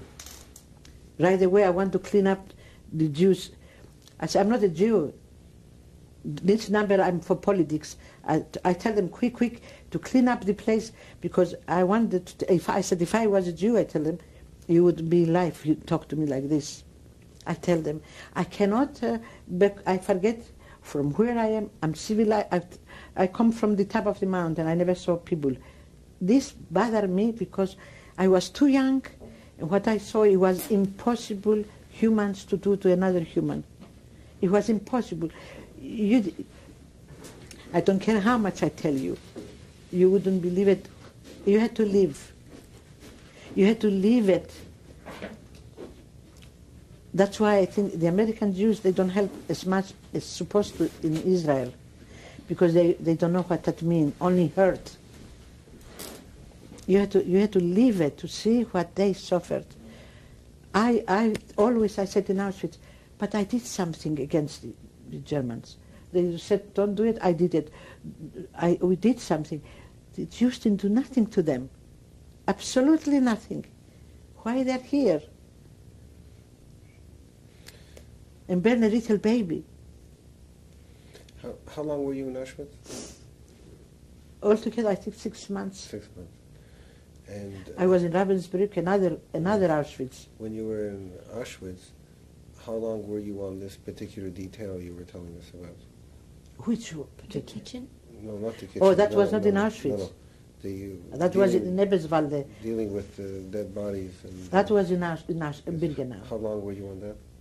1 day. Only 1 day? Only once we did that. And then I work in the Scheiß Commando, excuse me. That's what they call it. We had to take the dirt from the ditches and put it in a barrel, and the barrel in top was open, and was a handbag in. One girl in the front and me in the back push it. And that's when you walk, that goes all over us. I don't know how we didn't get so sick. There was dysentery, typhus, so many. I never caught that. My God. I don't know. Maybe God made me live because I was not afraid when they said I have to work in the farm. How long were you on this last one? How long did you work at it? Scheiß Kommando? Yes. 15 days. You couldn't take too much. They changed anywhere. When they said farm in Auschwitz, I said, oh my God, I'm going to live. And there was a little, like a ditch with water, and I wash me every day. I wash. Dirty, but for me was wash. The filthy bodies, our bodies. I cannot tell you. And then I saw potatoes. We fill up the sacks, take out the potatoes from the ground and fill up the sacks. And in the evening, they control you if you have any potatoes on you. If you have one potato, I saw with my eyes, they caught Russian girls and they hang them, 3 girls and one. I saw this. I saw that. They was jumping the bodies like that. They don't die easy. If it's one, dies quicker. They didn't die easy. But I'm not.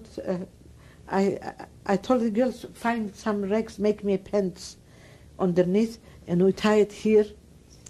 And when I saw the Germans control, I opened this and all go out. And most of the time I fill me up. I couldn't work so many potatoes. How I carry it. And I was like sometimes they make with a pencil, like this all my body. And I take it, and I used to go, we are to 5, go in the camp. I go always, I managed to go in the middle of the girls, so when the Germans on the side don't see me. And when I come to the camp, this Bronca, she was much younger than me. And she was thin like a thread. And she come, the first day when she see me with the potatoes, she looked like that, and she told me, "Ich bin hungrig, please give me." And when I saw her, I said, "Come here." And every day she was adapted. It was others too, but if I go to, when I come to the washrooms we had in the camp, in the block, the barrack, I said, "Where is Bronca?" That little girl, it was like mine. And Bronca ran to me. First I fill her up and I told her, "Go in the corner, don't give it nobody, eat." I gave another girl, I don't want to say her name, she was Greek, if she ever see that, she knows she did it. I gave everybody, I gave potatoes. One night you, one night the other, all to eat, my block, you know. And one girl I gave her, 2-3 times she comes and she tell me, "I lost it, somebody took it." I believed her and I give her again, double portion.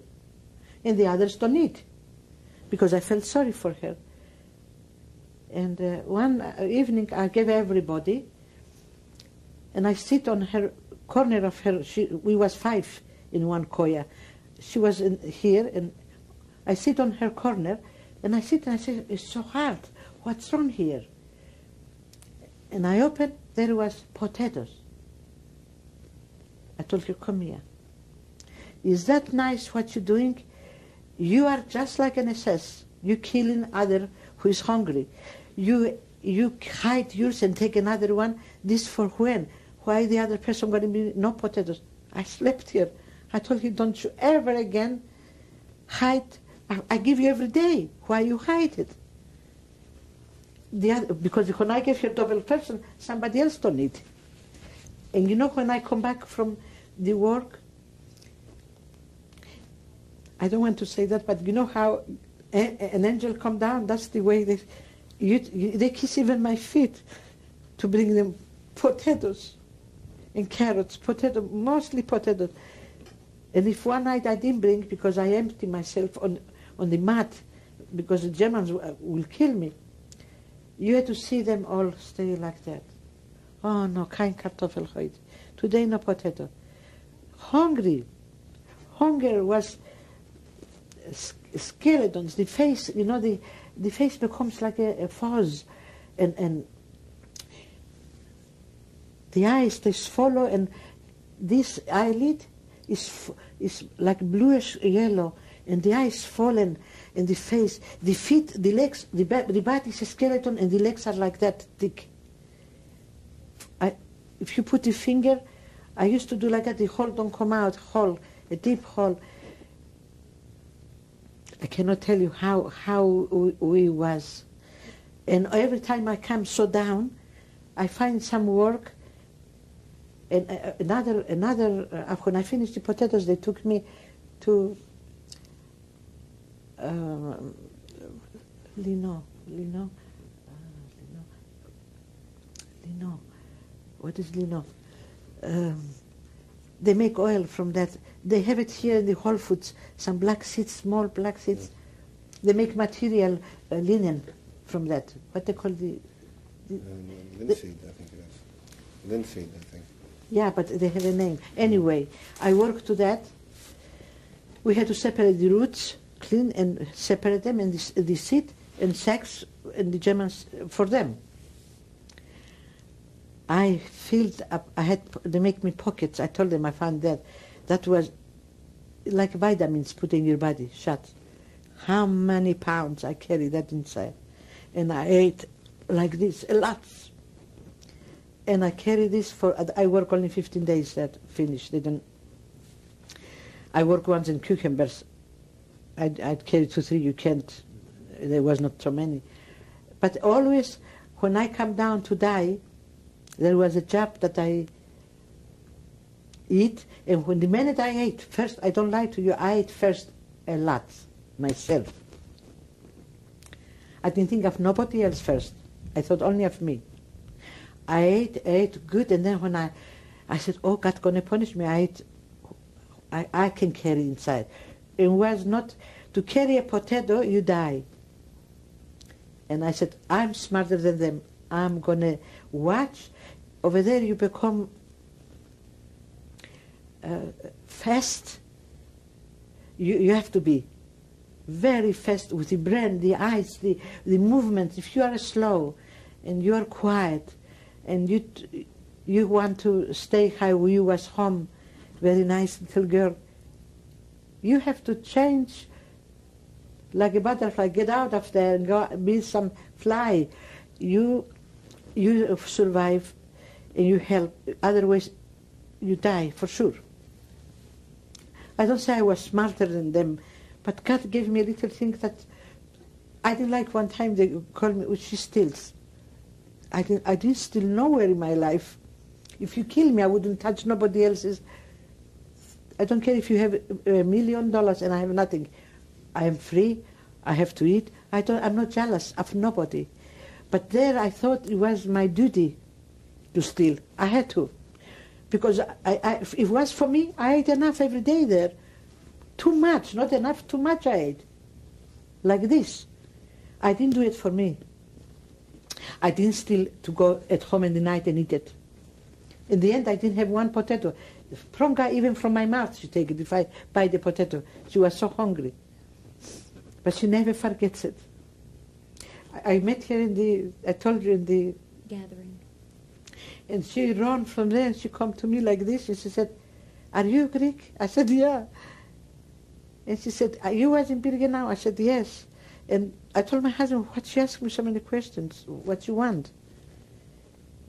And she said, you don't know me. I said, I don't know you. She's fat like me now, and maybe more fat, and short, and old lady, a little skinny girl. How do I know her? And when I left, I told her, what do you want? She said, so my teacher said, you are that Greco. And she told me, you remember? And she screamed to the people, she said, she was stealing potatoes. I said, don't say that. Don't tell them I was stealing. I'm not a thief. I did it for you all. She said, I know, and she cried, and she hugged me. She said, how can I pay you? I want to tell you that they used to call me, I steal. Yes, not for me, because I ate enough of it. I didn't eat. The next morning I'm there again. Never I thought for satisfy only me. I knew exactly how hungry they was. And when I come, if you saw them, how they run around and do me like this. And when I had a lot, they all smiling. When I didn't have nothing, no food today. And everywhere I worked, I always expert thief. An expert thief for others, not for me. Because when you work in the kitchen, all day long you can eat as much as you want. Nobody, if you're careful, they don't know, they didn't measure it. But Tell us a little bit about liberation. The liberation. They took us from Auschwitz. This is very funny thing. Again, I believe in God very much. Maybe some people don't understand it. I do. I dream one day that used to come a German man from Germany to Birkenau, and they had factories, and they take girls for working there. And when you get out of Birkenau, you're saved. You know you're not going to die in crematory. You're going to die from cold, from sickness, from other sickness, not from burning. And I told my girlfriends, I'm going to go, this man is there again, and I'm going to go and tell him to take me. If you said I want to go to work, they grab you sometime if you're lucky. And we went there, and I told him, Bitte, I want to go to work in Germany. And he told me, what nationality you have? I said, I'm Greek. He said to me, you see that ovens? All Greeks going to go there with the Russians. He didn't say Jews. You and the Russians, he said, the Greek and the Russian going to burn all in the crematoriums. My girlfriend told me, you know you are crazy. You dream and we believe we come with you here too. You're crazy, you make us too. So we went back. I was very ashamed, and maybe something wrong with me, to dream this and go follow my dream. Next Sunday, again, Sundays usually we didn't work because the Germans didn't want to work, didn't take us either. So we stayed at home, and I dream, and I told her, I dream again the same dream. She told me, you go, I don't go. I went. I believe very much in dreams. Maybe I live with that, I don't know. I went there, he told me again the same thing. I went back, I didn't say nothing. I dreamed 3 times, I dreamed that dream, the same. I walked the 3rd time, and the girls come after me to laugh, not to believe me. He didn't ask me the 3rd time, what nationality, what you are. He said, in Zug, the train was right there. In Birkenau was the train inside the camp. So I went on the train, and they gave us a bread and a piece of salami. I didn't see salami and loaf of bread, God knows when.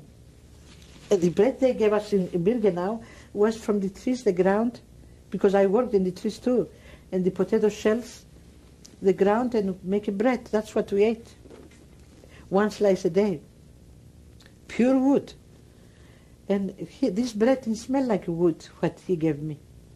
Not he, other people gave bread. And I showed to the girls like that. I said, look, I have bread. I was screaming, bread and salami. When they saw that, they come too. He put them. We went from there straight to Eberswalde. That's 15 kilometers, 20 kilometers from Berlin. Fino, the camp was named Fino. I have here the thing. Show us. And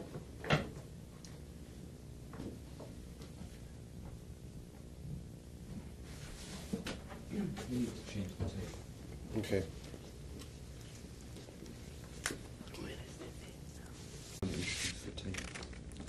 Introduce the tape. This is tape 3. It's July 24th, Friday. July 24th, 1992. We're interviewing Sula Molo. Sula, you were telling us about liberation. Mm-hmm. Where were you? We was in concentration camp. We was in Eberswalde, Finov, and one day the commandant, he said, they're going to take us to go to Ravensbrück, leave this camp. And he said, who knows what? He was with us in the organization. He was good to us. So from there we went to Ravensbrück, and I stayed in Ravensbrück maybe 15 days. No food at all, no water. The whole thing was so upside down. Something good and bad in the air. The freedom comes.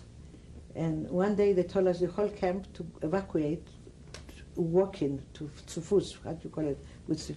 Walking. To get out of the camp. And we went with some very, very old guards, Germans, SS, very old. And we walked with them to the woods. We walked how many days, I don't know. And one night I told this guard, an old man, first I told my girlfriends, can we get away from somewhere, some people that they're going to help us. Let's get out of this group from so many people hungry to death. let's go steal something, potatoes, onions, anything.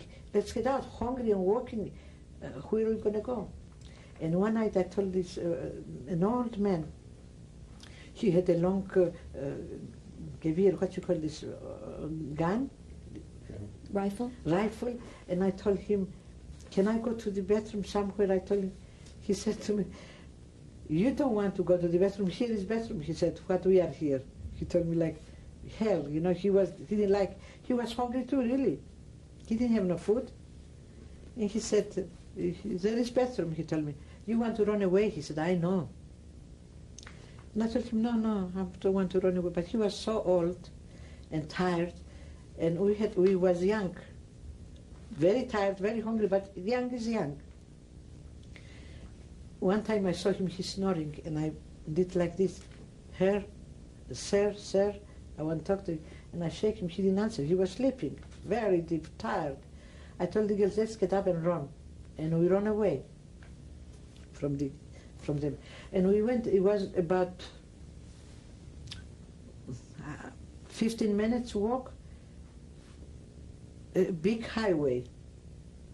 It was little rain, small rain, and we went to the highway, and there comes was some people walking, and a horse wagon with a family in top of the horse wagon. And I told him, please, Peter, stop to take us. We couldn't, so many days we walked, maybe he helped us. We went on the back of his wagon, we sit down, and I didn't know where he take us. I didn't know, as long as I was sitting. The Russian zone, American zone, I didn't know, he was running. And we didn't go with him 10 minutes. I don't know from where come some Russian soldiers in the air, they're shooting in the air. And he stopped before he stopped, I said, let's run in the woods. We jump and go run. They stopped and took his wife down from the wagon, and they shoot and told him, you go. We here we stayed like that in the bushes. And took his wife, and the children was crying. He ran away, and we stayed in the bush. We stayed till the morning there. And then Germans come, lots of Germans, running away from the Russians. I told, if they don't like the Russians, I said, where they go, we go after them. Because they must go to the English zone somewhere. They don't like that, with the Russians. And then in the wood, after this, these people, the Germans stopped in one place, all this, to relax maybe a little. It was like woods and like hills. We stay with them. And from far away I hear Greeks talking, other Greeks. And we said, Greeks, we come together, bigger group. And was one Greek man in the company, was a Greek man. We didn't like, he was a little too free with women. And we told him, you're not going to stay in our company. You go with the Germans. You as a volunteer worker in Germany, and I didn't like, Gesundheit. I didn't like any volunteers in Germany either. And I told him, you go with the Germans and leave us alone, we don't want you around us. And he left. And I tell you very quick, one day we decide we have to go leave the Russian zone and go to the English or Americans. And we was walking and going, they told us where the border is. We went over there and we see thousands of people lie down. Little snow patch was spring, and he was there. I remember his name. Tasso. And he said, where are you going?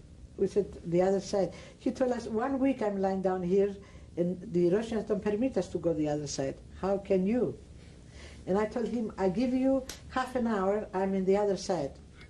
You come with us. I felt sorry. Maybe if he goes the other side again, go to Greece, and but it's his business. He laughed to me. He said, you ask my husband was with us then, we become a group. I didn't have nothing to do with him then. This man make a fun of me that we're going to go the other side. He didn't believe it.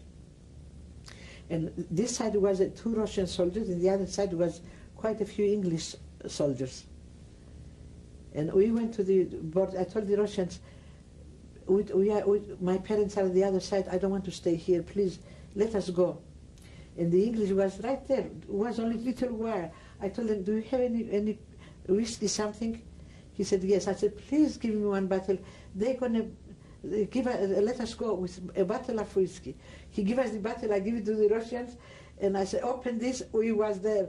And I told him, Tasso, we are not, I told you half an hour, 5 minutes on the other side. And then he came there and begged, and they let him, the Russians, they let him come back, go with us. And we went to the English zone. Were the Americans there yet? The Americans was one day, then they gave, the Americans did a lot of, no, the Americans gave a big city, they gave it to the Russians. It was American, and then they gave it to them. They didn't have to, the Americans fought for it, why give it to them, but I'm not a politician, I'm not going to say that. Then they took us to Lüneburg, in a city in Germany. And my husband asked me to marry him. He was very sick. The Germans broke his nose. 5 days before the liberation, they broke his nose. They hit him very bad. And he was very sick, lying on the floor. We was a group of Greeks. Nobody to ask him, how are you, how you feel. It was, I know why. And I told him, he's a human being too. I didn't even like my husband, and he was very swollen, ugly, smelled, you know, not washed. But I always I said, we have to help him. He's a Jew, he don't have nobody. We have to. The Bible says you have to help him. So I went and helped my husband, and he told me his story, and we cried. I told him my story. And we become very good friends. And I told him, if you take care of me and don't let no man touch me, because there was no police, no anything any man wanted to do, if he do it would force anything. And I told him, please help me. And he was like my guardian angel. He helped me a lot. One time I remember in the Russian zone, we had some things. The Russians opened a big factory and told us, go in, take everything, don't worry. And I went and took dresses, jacket, shoes, you know. And I said, I'm not going to wear it till I take a bath, good bath. And I didn't have no place to go take a good bath. And I never wear clothes. I didn't want to. I said, I'm going to take a bath. And then I put clean clothes on me from the factory, clean. And my husband went, it was a place open, no guards, no owner, nothing. He, with other Greeks, he went and took a handbag. And so we put our things there and we carry it. And he had a lot of things of too. What he found, he put together. We wanted to start a new life. Not with me, I had nothing to do with him. But some German went and told the Russians, an officer Russia, I don't know what he was, he looked like to me. They took my husband and put him by the tree to shoot him because he stole the handbag. And my husband, he knew I know a little Russian. My father used to speak he speak it very good. And he said, call Sula to come and help me. So I run over there, and I am terrible. I grabbed the Russian officer like this from here. I told him, you are not ashamed. This Jewish man lost his parents, broke his nose, look his number. He was a prisoner to the Germans. You want to hurt him because this German said that? And I forgot where I was.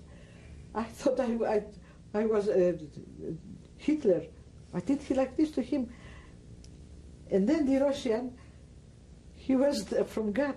He turned around and he said to him, leave my husband free, grab the German and put him on the tree, want to kill the German. And I told the Russian, why are you going to kill him to have it in your... He didn't do to you really nice, because he's a traitor, he's no good human being. But don't kill him, I told him. And I told the German, you are not ashamed?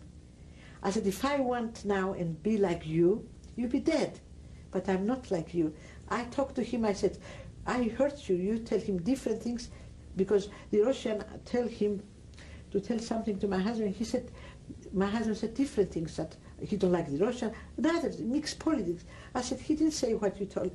My husband didn't say that. He said, he's liberating me, I like the Russians. And you said different things. I said, if I wanted, you die. And I told the Russian, leave him free, let him go suffer. And I told him, don't ever trust any German. And he let him go, and he kissed my husband in the mouth, the Russian. He kissed him and grabbed him. My husband said, I don't want you to kiss me like this. He was hugging him. He almost killed him. He was like, I don't say all the Russians, I cannot name for everybody, but they was very, very mean to us. Very dirty. They did no respect for women. Mm. And another night I remember my husband and us all, the whole group, we decided we always wanted to go to Greece, all of us. And we went to a train, we went to the train station, and there was a train, and we asked the German, and he said, this maybe go to Greece, maybe go to Russia. Not gonna. We go to the train, I tell you very short, quick. We went to the train, and the night the train goes, we don't know where, we hope to go to Greece. And as we go, not to Greece, to Americans or English, and from there we go. In the middle of the night we hear the machine stop the train, and we are cut off from the rest of the train. And our wagon stay, and with another wagon full of soldiers, we stay in the woods. And after outside I understood, the Russian would understand, to take all the girls, one by one, the soldiers for us, they prepare them, ask for them. We all start crying and doing.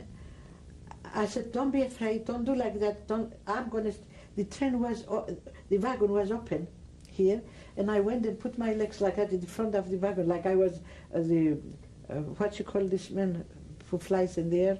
Batman? The other Superman. one. Superwoman. Mm-hmm. My brain. I almost kill myself so many times. I have too much. Sometimes I think with my brain, not with my heart. I run, and I do many mistakes, and I learn. I went there and stayed, and I said, don't talk nobody, don't say kuch, just stay quiet. And my husband is behind me too. And there comes an officer with a bazooka here, and he's talking mad. He was talking about how you're going to take the girls out, how one by one. He didn't know how to do it. And if she was talking, and I said to myself, I started mumbling, because we are from Turkey, we speak a different language, not different language, different dialect. And I was saying, my God, what happened in Pondya, in old ancient Greek? The Greeks don't speak that, you know. And I said, I was talking. Why happened this to me? And again, something like, very upset. I want to go home, and I'm hurt all over. When I have peace, I was talking. And he told me, you are my people, he said. You talk like, and he talks the same. He was a Greek Pondios from Russia. How come he come there? How come this man come that night there? Can you explain this? And he told me, he started crying, and me, we hug. I said to him, thank God you are here. And he said to me, nobody gonna bother you, don't worry. I told him, the other girls, they are all mine. He said, no, they don't speak like you. I told him, they are Greeks from Greece. They are not from Pondos. They don't know the language, that's why they are Greeks. And I made him believe us, and no one Russian soldier bothered us. My husband is with me. No one Russian. He told them all to keep quiet, and nobody bothered us. I go to Greece, and my girlfriends, when we get together, and we talk about that, and they tell me, how in the world you stay there alone? Now can you, then I didn't think about it, I want to be safe. Can you explain us now, what made you go there? You were not afraid? I don't know. I don't have that today, very little, very little. When I was young, I didn't stay and think, something has to be done, it has to be done. I was running, and I did it. I don't know why, but always come, God gave it to me, the end was good always. So he must have his finger in it. I believe so. How did you get to America? I always wanted to come to America. I had many relatives in America, and in Germany my husband did very good. He's very smart, and very good human being. Has a very good heart. I never saw my husband once. 48 years we are married. Mm. He never yet told me he's a Christian, I'm going to cheat him. That his own lives, that's what makes me more about the Jews. They are the most wonderful people. The Jews don't want to cheat nobody. The Jews don't, they work hard, they're smart, they love their families, they are good people, and I'm a witness of that. A Jew don't want no troubles. My husband was quiet. I fought. Many things happened to us. I fought. He stayed always quiet. My husband never bothered any human being. How many people in Houston, I don't want to tell their names, my husband, not one penny or two, thousands. One man, he had a, postal, I don't know in English, his business finished. Bankrupt? $300,000 my husband made big business. We had lots of money. He always loaned money, people trust people. And I tell him, I'm the Jew. Not if the Christians say I am the name, the Jews have the name and the Christians do the action. My husband never cheat anybody. If he owes you a penny, he don't sleep, he don't drink, he has to give it to you back. He's very honest and very warm and over good. And all his family, and I met in my life some bad Jews. I met the life people the same, but even the bad, we Christians forced them, taught them to love money, because that was their liberation to live. We taught them what they are. If they love money, why not? It's very beautiful, but if the Christian has to stop, all of them have to stop and think, why in the world we are after these people? What they done to you? Why? Has to be, some things have to have an explanation. Christians don't have an explanation. Why? And this is for centuries. Jesus Christ is not a Christian. He is not a Greek. He is not a German. He is a Jew. And he brought in this world love. He didn't say, I don't like the Jews and I separate. He loved. He was a Jew. He was circumcised. He's a Jew. He is not a Greek. He's Semitic. Why? If they love the church, I tell them, you have to love the Jews because he was a Jew. When did you convert to Judaism? From the minute I met my husband, how good he was. In concentration camp. When I was in concentration camp myself, you don't know me. I cannot, the suffering, the kindness they show me. I am in life of many Jewish girls, and they never wanted back, like to make a condition that you give me something if you liberate it, or you take me your house if you liberate, or you give. No, it was never that. It was always humanity. And I said, these people, like my father became evangelist, I said, these people, is the only straight to God. Jesus didn't bring in the world Christianity. We made it that up too. He's a Jew, and Maria is Jewish, Miriam, and Joseph. Why? I don't understand. I don't even want to talk about it. The Jews. I don't understand it. So when you became a Jew after the war, was there anyone left in your family who thought that was wrong? Never. My mother, when she came, we brought here, my husband brought my whole family who lived all here. My mother told me, thank God we are, how she told me too, I want exactly, she's dead. God gonna be pleased. Ο Θεός θα ευχαριστεί. God gonna be pleased now. My mother loved the Jews. She said they are selected people. We don't believe the New Testament only. The Old Testament is our beginning, it's our law. This is the main. When I was little, always we start from the Old Testament and then go to finish it. Never cannot be. The Old Testament is the beginning. And if you believe the Catholics, the Orthodox, everybody, at the church and the weddings, they say, to have the blessings from Abraham, Jacob, Isaac. This is, never I saw a wedding without that.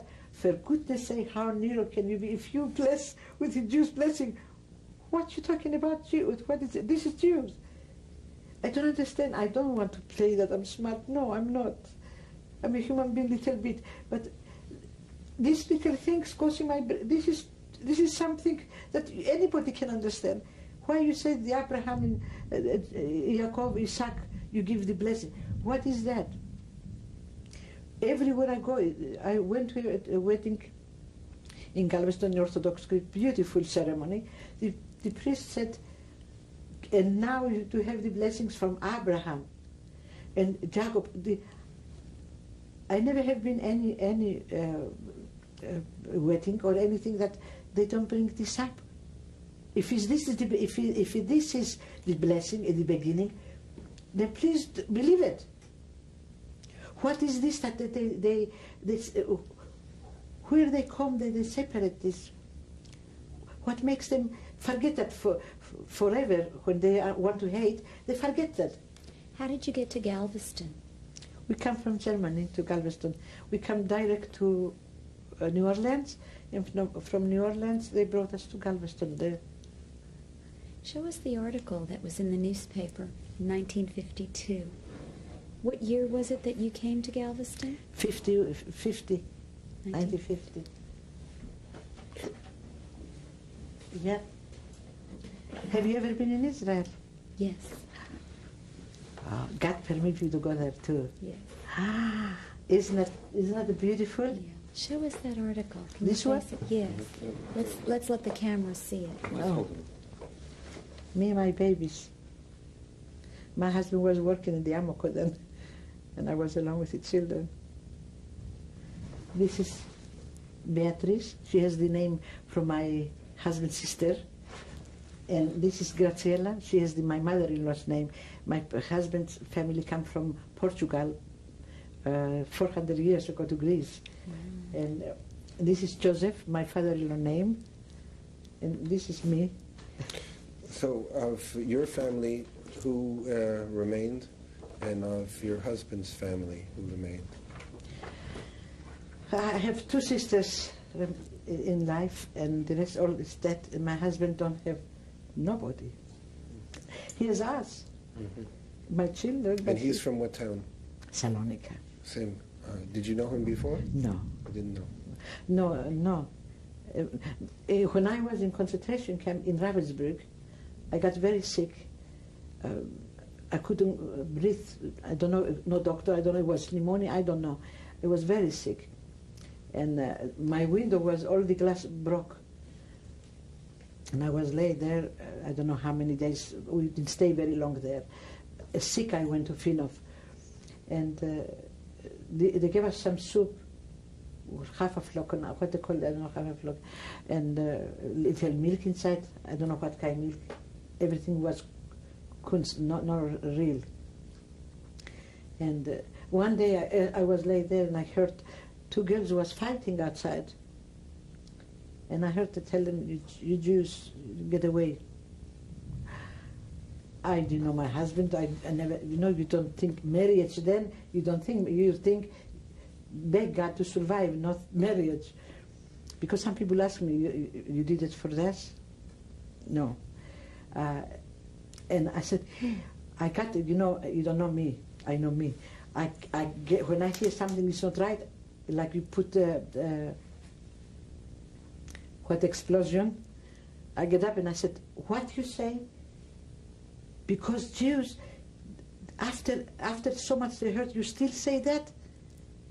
And I said, from today on, you don't come back no more here. This girl's going to come, the Jew's going to come and take my soup. Not you no more.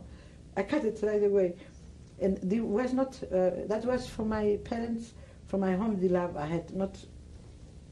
Show us the certificate you received. Oh, I had the same thing. This my father is from England.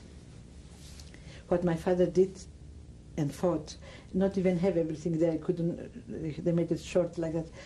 He never looked to one. Even I tell you, if it was a German and cried and come and begged my husband would take him in. He was that kind. But he didn't like Nazis. If a Nazi came, he wouldn't take him in. I know. Or a communist, he didn't like them.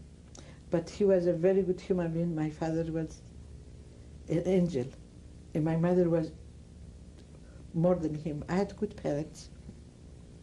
They taught us to love people, to help.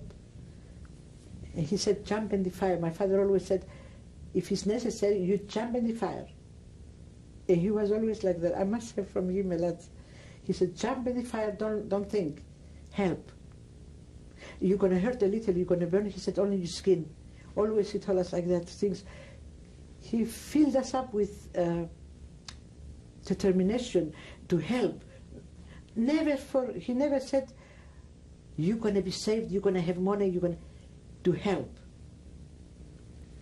And he died like an angel, and my mother too. Both of them very quiet, not suffering at all. Thank you for sharing your story with us today.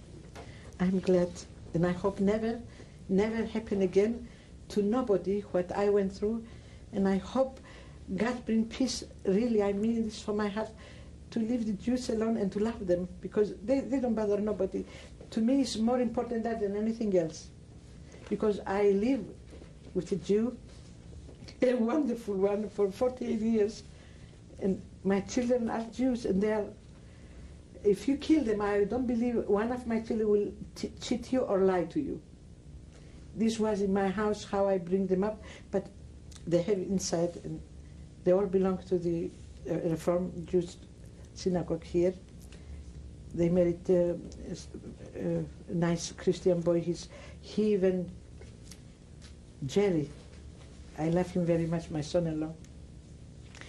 His little girl, her name is Sarah, my husband's sister's name, and the little girl is more Jew than a rabbi. She knows everything. In the holidays, she corrects my husband in the prayers, and she said, "Don't say God's name but always Shehem." She teaches us how to tell things, and her father is an Orthodox Greek boy, and I told him that your wife and your child belongs in the synagogue. You're going to go? He said, yes, I want to go and belong there too. He's glad. I am so happy, Mother, I cannot tell you. Thank you. I'm very happy that my children mind me and they are good. And I hope my grandchildren too. And this girl come here. She belongs now to the synagogue too, and her sister, the whole family, like the sheep, all comes Together. And she says, I lose weight and I'm going to marry a Jew. That's what she told me. And the rabbi was wonderful. He said, you all come here, we love you. That was great from him. I love him too. Thank you. Thank you. I thank you very much. I hope the whole world here, no more Hitler, no more Stalin. Amen. And Israel, I tell you, nobody hears us now. I hope Israel is the biggest country. Do you know that the Bible says, I will tell you that too, that one day Israel going to be the headquarters from the world, you know that? Mm-hmm. And people going to kneel in front of Israel. It's going to be like you go to, if something happens in the world, they're going to go to Israel for be judged. Yeah. Oh, what? Oh. I didn't know. I forgot about that. Yeah. Good. Good. Okay. I have no memory at all. Can you understand me? I have no memory You about did nothing. extremely well. You did beautifully. No, but how come I never forget these things. No, I don't know names and You remember everything that's important. oh, if I tell you everything, we need 40 years. No, but Do you know what tachnun is? huh? You know what you say? A Jew is supposed to say twice a day tachnun. Ah, You know what it is? yeah. You know? But do you ever hate? I ask you something to you too. Do you hate Christians? No. No. I know that. My husband told me, not because now I'm not, I'm a Jew, but I never saw really educated Jews. I saw some Jews that design shikse. But you don't know all the people that I meet, Christians. I don't tell them right away I become a Jew. And when they don't like the Jews, I stay away. But I meet many Christian people, they think, Greeks, they think I'm Christian. I don't tell everybody first I want to know where I am. Yes. Mm-hmm. And when they talk, if they love the Jews, I'm their friend. If not, I tell them after, you did wrong, don't do it anymore. But most of them, when I talk, they tell me, hey, the poor Jews, what they went through, I wish I was there and do something. And some of them, they tell me, we didn't do nothing to help them. We default. So that they're not all the Christians. If they was all bad, there will be no one Jew left to live in Europe. Yeah. Yes. Thank you. I'm glad And you you're are the being- most wonderful girl. Oh, thank you. You It's are. a pleasure. It's a You are. I pleasure. told Bella, you are wonderful. Is And she look at feeling his- better? Yes. Good. Look him too. I am. You don't know how much I love the Jews. If you know, you die. With all Thank my you. heart. I left my kids at home, so I'm going to God run on. bless you always. Thank you. And you too. Okay. Thank you. Nathan, It's good meeting thanks you. for Good coming meeting you. out. Would you have a chance to take it up to where it goes? Yeah. I've never been. Where?